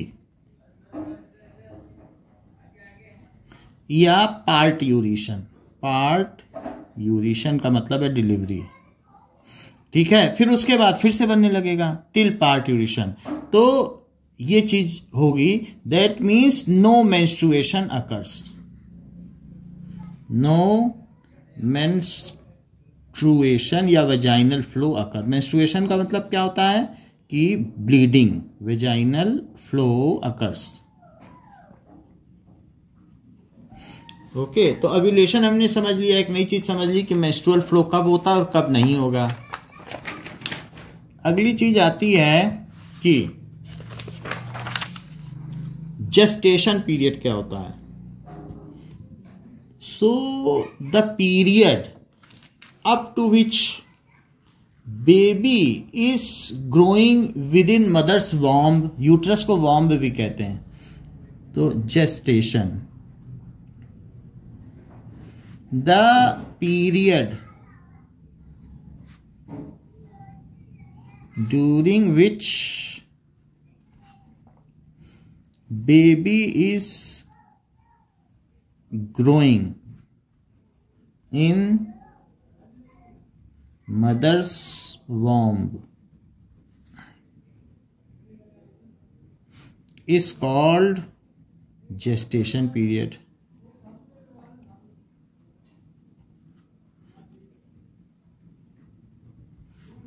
Okay. क्या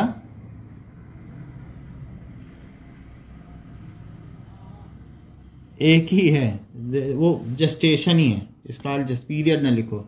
ठीक है. Abortion in case.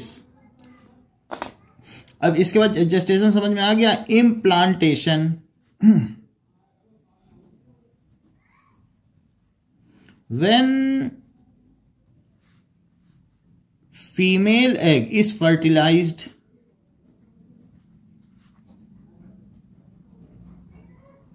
then it starts, it is. तो ये क्या होगा जब फर्टिलाइज हो जाएगा? इट इज डाइप्लॉइडिक हो जाएगा. डाइप्लॉइडिक हो जाएगा एंड इट स्टार्ट्स सब डिवाइडिंग. बाइनरी फिजन स्टार्ट कर देगा. इट स्टार्ट्स सब 1 से 2, 2 से 4 dividing by mitosis and moves from fallopian tube. fallopian tube से निकलता हुआ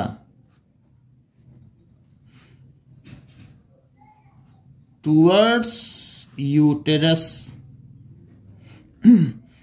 and forms embryo. अब उससे क्या हो जाएगा? embryo बना देगा. it get अटैच्ड टू, ये अटैच हो जाएगा to a disc like structure called placenta. Disc like structure. ये एंडोमीट्रियम में डिस्क लाइक स्ट्रक्चर होगा. तो वहां पर ये एंडोमीट्रियम में डिस्क लाइक स्ट्रक्चर में ये बच्चा यहां पर अटैच हो जाएगा. यहाँ पे एक डिस्क लाइक स्ट्रक्चर है, उसी में ये अटैच हो जाएगा. ये डिस्क है और इसी में एम्ब्रियो है. Disc like structure called placental disc या प्लेसेंटा कहेंगे। तो ये जो डिस्क है इसका नाम है प्लेसेंटा, क्योंकि इसे यहीं अटैच होना है इसलिए इसे प्लेस कहते हैं। तो ये and this process is called implantation. This process of attachment process is called implantation. ठीक है। Now baby get its nourishment and discharge its waste to mother's body through this placental disc. तो growing baby भी कह सकते हैं। Baby gets its nourishment and discharge या excrete करता है its waste through this placenta only. Okay, तो now this is called implantation की बेबी का इम्प्लांटेशन हो गया। So fertilized egg that is zygote grows into embryo, embryo grows into foetus. 2 महीने के बेबी को फीटस कहते हैं। तो फर्टिलाइज्ड एग,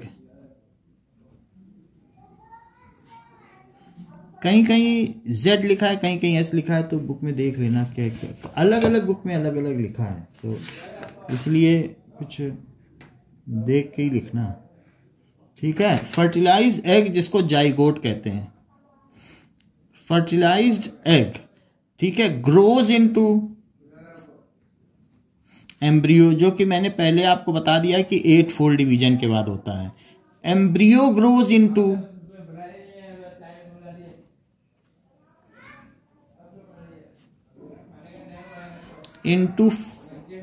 फीटस। फीटस का मतलब है कि आफ्टर 2 months ऑफ फर्टिलाइजेशन। तो उसमें क्या होगा, now gender appears. Gender of baby can be determined. Growing baby का जो जेंडर है कैन बी डिटरमाइंड अल्ट्रासाउंड से। अल्ट्रासाउंड का मतलब है कि सोनोग्राफी 20,000 हर्ट्ज से ऊपर की फ्रीक्वेंसी भेजकर, एक्सरे तो नहीं करा सकते, नहीं तो बच्चा अपंग हो जाएगा, इंपेयर्ड हो जाएगा, एक्सरे हार्मफुल होता है। तो साउंड, हाई फ्रीक्वेंसी साउंड भेजकर हम उससे बेबी का जेंडर पता लगा लेते हैं। How ever determination of sex before parturition is a crime. ठीक है। सो अनबेलेबल क्राइम है, इसमें आपको बेल भी नहीं होगी कि ये पैसा दे के छूट नहीं सकते हो। So determination of gender of foetus, ठीक है, बिफोर पार्ट्यूरेशन आप डिटरमाइन करा ही नहीं सकते हो। तो इसके लिए कई डॉक्टरों के जेल हो चुकी है, कई पेरेंट्स को भी हो चुकी है। फीटस ग्रोज इनटू बेबी, ठीक है, टिल डिलीवरी।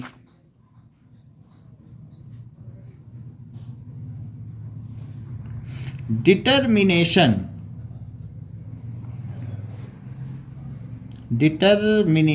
ऑफ जेंडर या sex of foetus by technique of ultrasonography या किसी भी टेक्निक से। अल्ट्रासोनोग्राफी भी कह सकते हो या अल्ट्रासाउंड, दोनों एक ही चीज है, क्योंकि वो उसको पेपर पे निकाला जा सकता है। जो अल्ट्रासाउंड है उसको ग्राफ बना लिया तो सोनोग्राफी या अल्ट्रासाउंड। अल्ट्रासाउंड क्या होता है, 20,000 हर्ट्ज से ऊपर की तरंगें। अल्ट्रासाउंड 20 हर्ट्ज से 20,000 हर्ट्ज तक हम सुन सकते हैं, और 20,000 हर्ट्ज से ऊपर हम सुन नहीं सकते हैं, तो उसे चमगादड़, बैट सुन सकता है। तो अल्ट्रासाउंड का उपयोग करते हुए अगर हम बेबी के फीटस का जेंडर पता कर लें, is unbailable crime, it is crime. And क्योंकि उसके बाद लोग क्या कराते हैं, female foeticide, that is aborting a child if it is female foetus is called female foeticide. तो अब ये देखें कि एबॉर्शन क्या होता है। इन केस इम्प्लांटेशन अकर, मान लीजिए एम्ब्रियो इम्प्लांट हो गया, implantation occur, and couple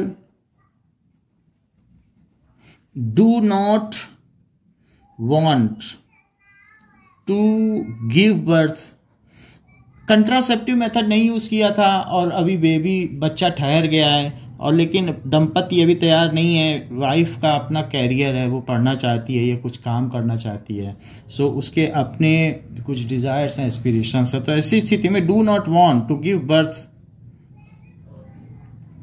to baby, तो उन्हें पता नहीं होना चाहिए कि कौन सा बेबी है, फीमेल है या मेल है, क्योंकि अल्ट्रासाउंड तो अपराध है। तो ऐसे do not want to give birth to baby, they clean the uterus, उसकी क्लीनिंग करा देते हैं, so it is called abortion. They clean, they ठीक है, abort, abort the child, abort का मतलब है do not give birth to child या बाय क्लीनिंग द यूट्रस।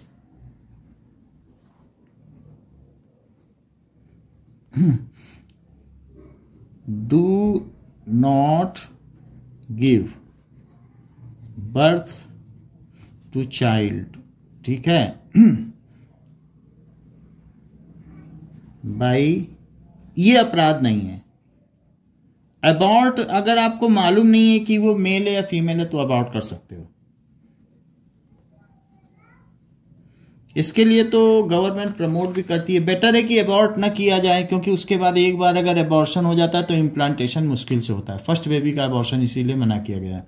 अब देखिए फीमेल फीटिसाइड, फीमेल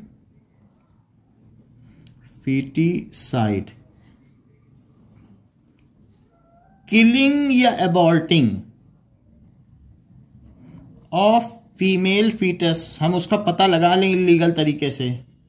10 साल पहले तो खूब होता था, अब सब इलीगल हो गया है। Female foetus, aborting of female foetus in mother's वॉर्म, मदर के वॉर्म में उसे मार दिया जाए,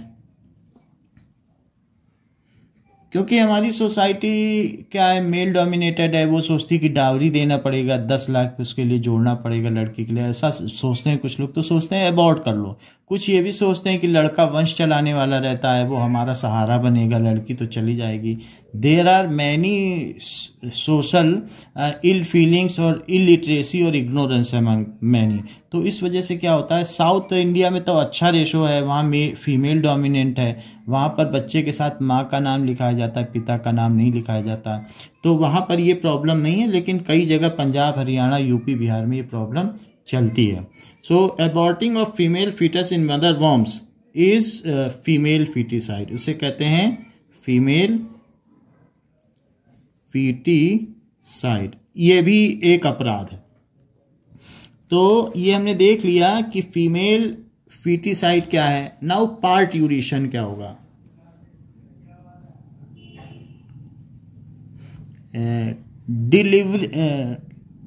डिलीवरिंग, जैसे डिलीवरी होती है या giving birth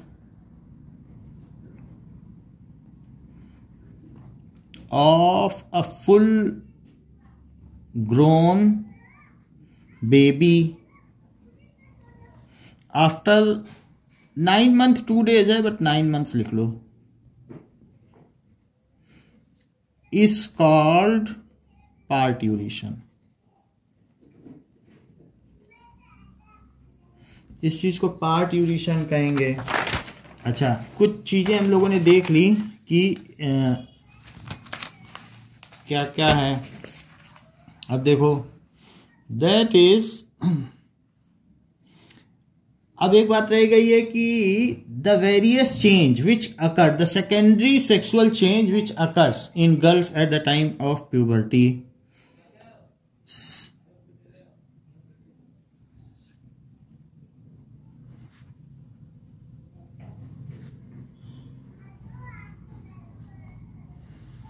in girls. So hair grows under arm pits and pubic region, जैसे ग्रोइंग पैनल कहते हैं उसी को प्यूबिक रीजन भी कहते हैं. सो हेयर, तो girls attain puberty, girls attain puberty at the age of 10 to 12 years. At this time, ovary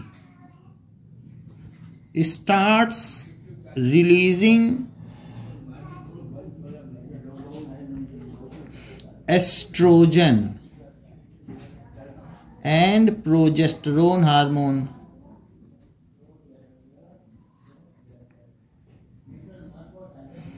Estrogen is responsible for secondary sexual features. Estrogen is responsible for secondary sexual features, while progesterone is responsible.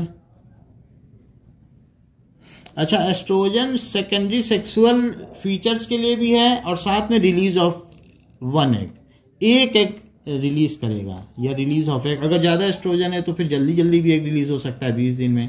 तो खैर ये इसका balance बना रहता है, ऐसा होता नहीं किसी में. And release of egg from ovary.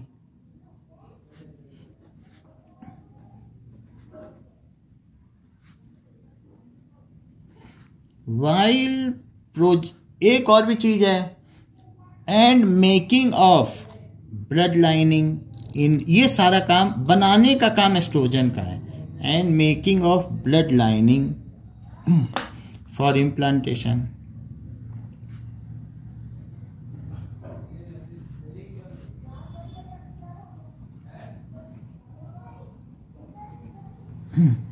In uterus, uterus यानी बच्चेदानी जिसमें बच्चा रहता है, ठीक है. वाइल प्रोजेस्टेरोन किसके लिए होता है, is responsible for breaking of blood lining, breaking of blood lining and ensuring that no second egg is released during one menstrual cycle, and ensuring that no second egg is released during menstrual cycle. ये तो बात हो गई कि दोनों का function क्या है. अब इनमें फीचर्स क्या क्या आ जाते हैं कि hair grows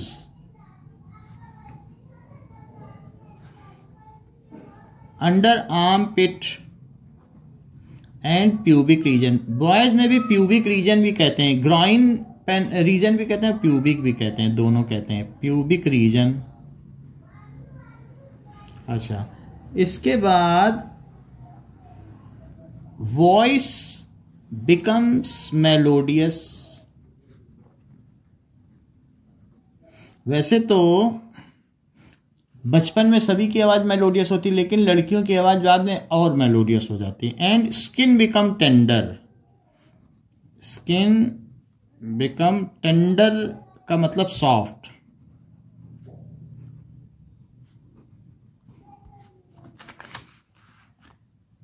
Next is extra fat is deposited in various parts of body. Extra fat is deposited at hips and thighs. Hips and thighs में क्यों हो जाता है? क्योंकि बच्चे को कैरी करना, 4 किलो के बच्चे को अगर 3-4 महीने कैरी करना हो तो उसके लिए हिप्स को बहुत मजबूत होना चाहिए. Deposited at hips and thighs. Now इसके अलावा monthly period starts,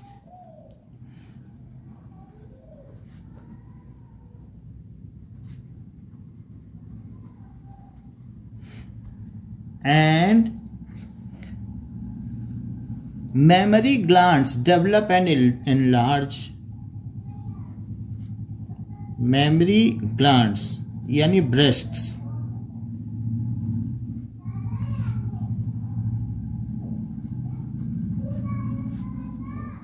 and enlarge, क्योंकि जैसे ही पार्ट्यूरेशन होगा तो मेमोरी ग्लैंड से अपने आप दूध निकलने लगता है, ये एक नेचुरल प्रोसेस है.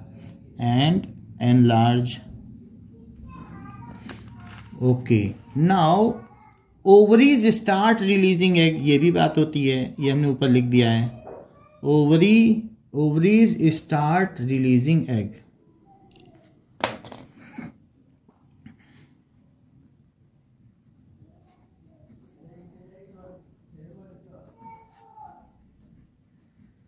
ओके, इसके अलावा sexual drives associated with adulthood begin to develop. ये बॉयज एंड गर्ल्स दोनों में होता है, ये दोनों में लिख देना. Sexual drives related associated with adulthood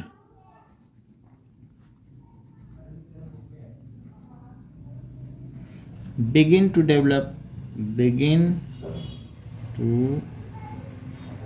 develop, ये सारी चीज होती है.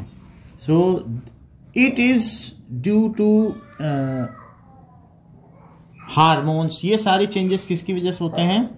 हार्मोन्स की वजह से होते हैं. Now there are two more terms. What is contraception and sterilisation?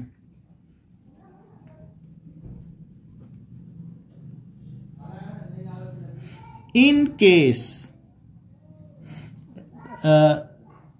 both parents are not ready to, in case mating is done, मान लो mating तो की जाए but it does not result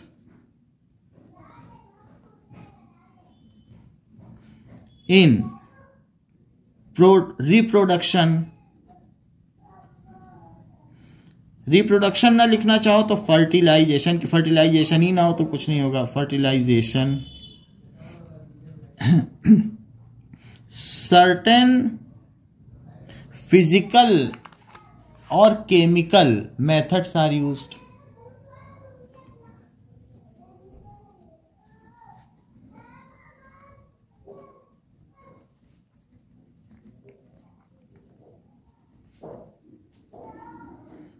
It is called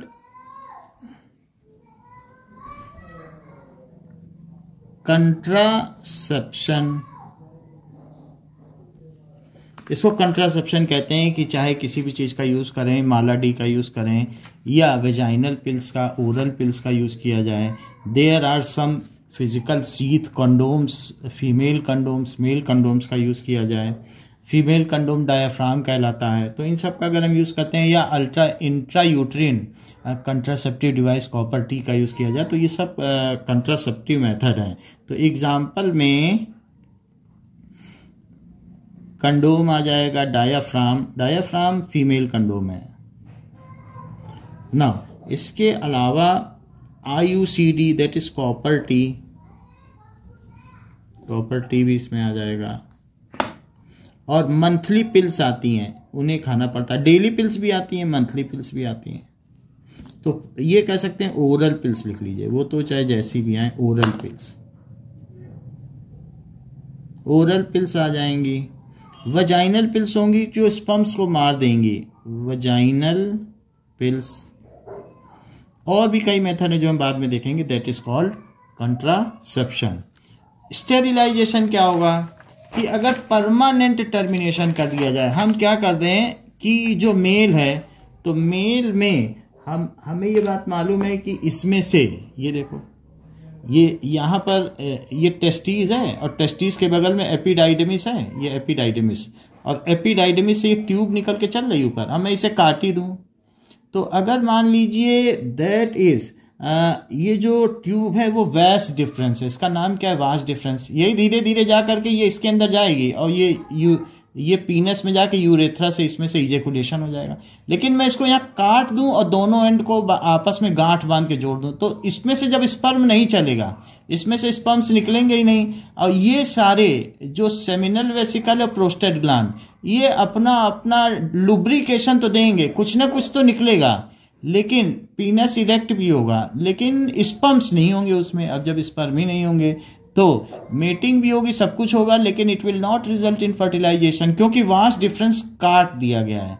तो इसको कहते हैं permanent termination of reproductive health, और इसको कहते हैं वैसेक्टॉमी। तो मैं इसे काट दूं तो वैसेक्टॉमी कहेंगे।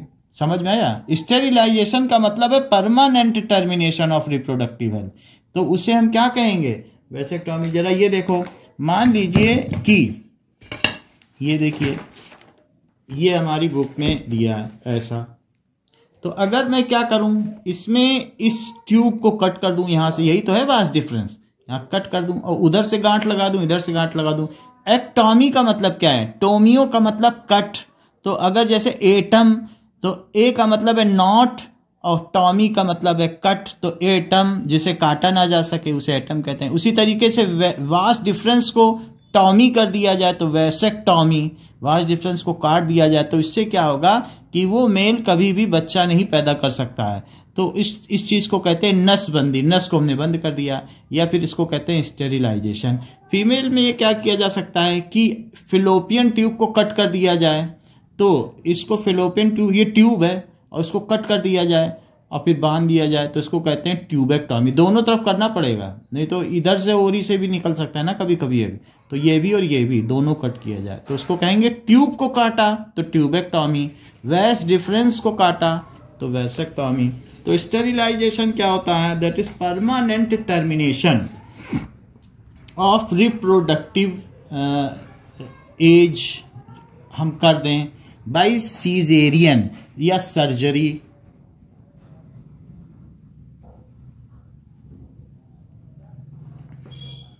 That is permanent termination of reproductive age by surgery is called sterilization. Sterilization का मतलब होता है नसबंदी, नस को बंद कर दिया। इंदिरा गांधी ने पकड़ पकड़ के नसबंदी कराई थी 1975 में, फिर इसके बाद कांग्रेस की सरकार गिर गई। उनको जनसंख्या रोकनी थी, उन्होंने कहा कि जवान लड़के भी मिले, जवान लड़कियां, उन सब की भी नसबंदी कर दो। तो एक पुलिस को ये कॉन्ट्रैक्ट दिया जाता था कि रोज 50 लोगों को जबरदस्ती पकड़ के लाना है और उनकी नसबंदी करानी है। So in male it is called vasectomy and in female it is called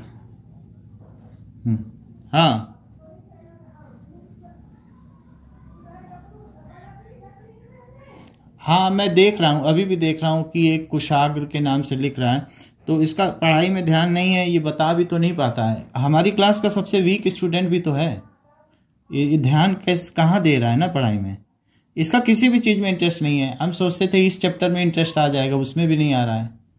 और तो मैं हर बार यही होप करता हूँ कि ये इस बार अच्छा करेगा, लेकिन हर चैप्टर में ही ये खराब कर देता है। तो इसके इंटरेस्ट का कोई चीज़ ही नहीं है, तो क्या कर सकते हैं।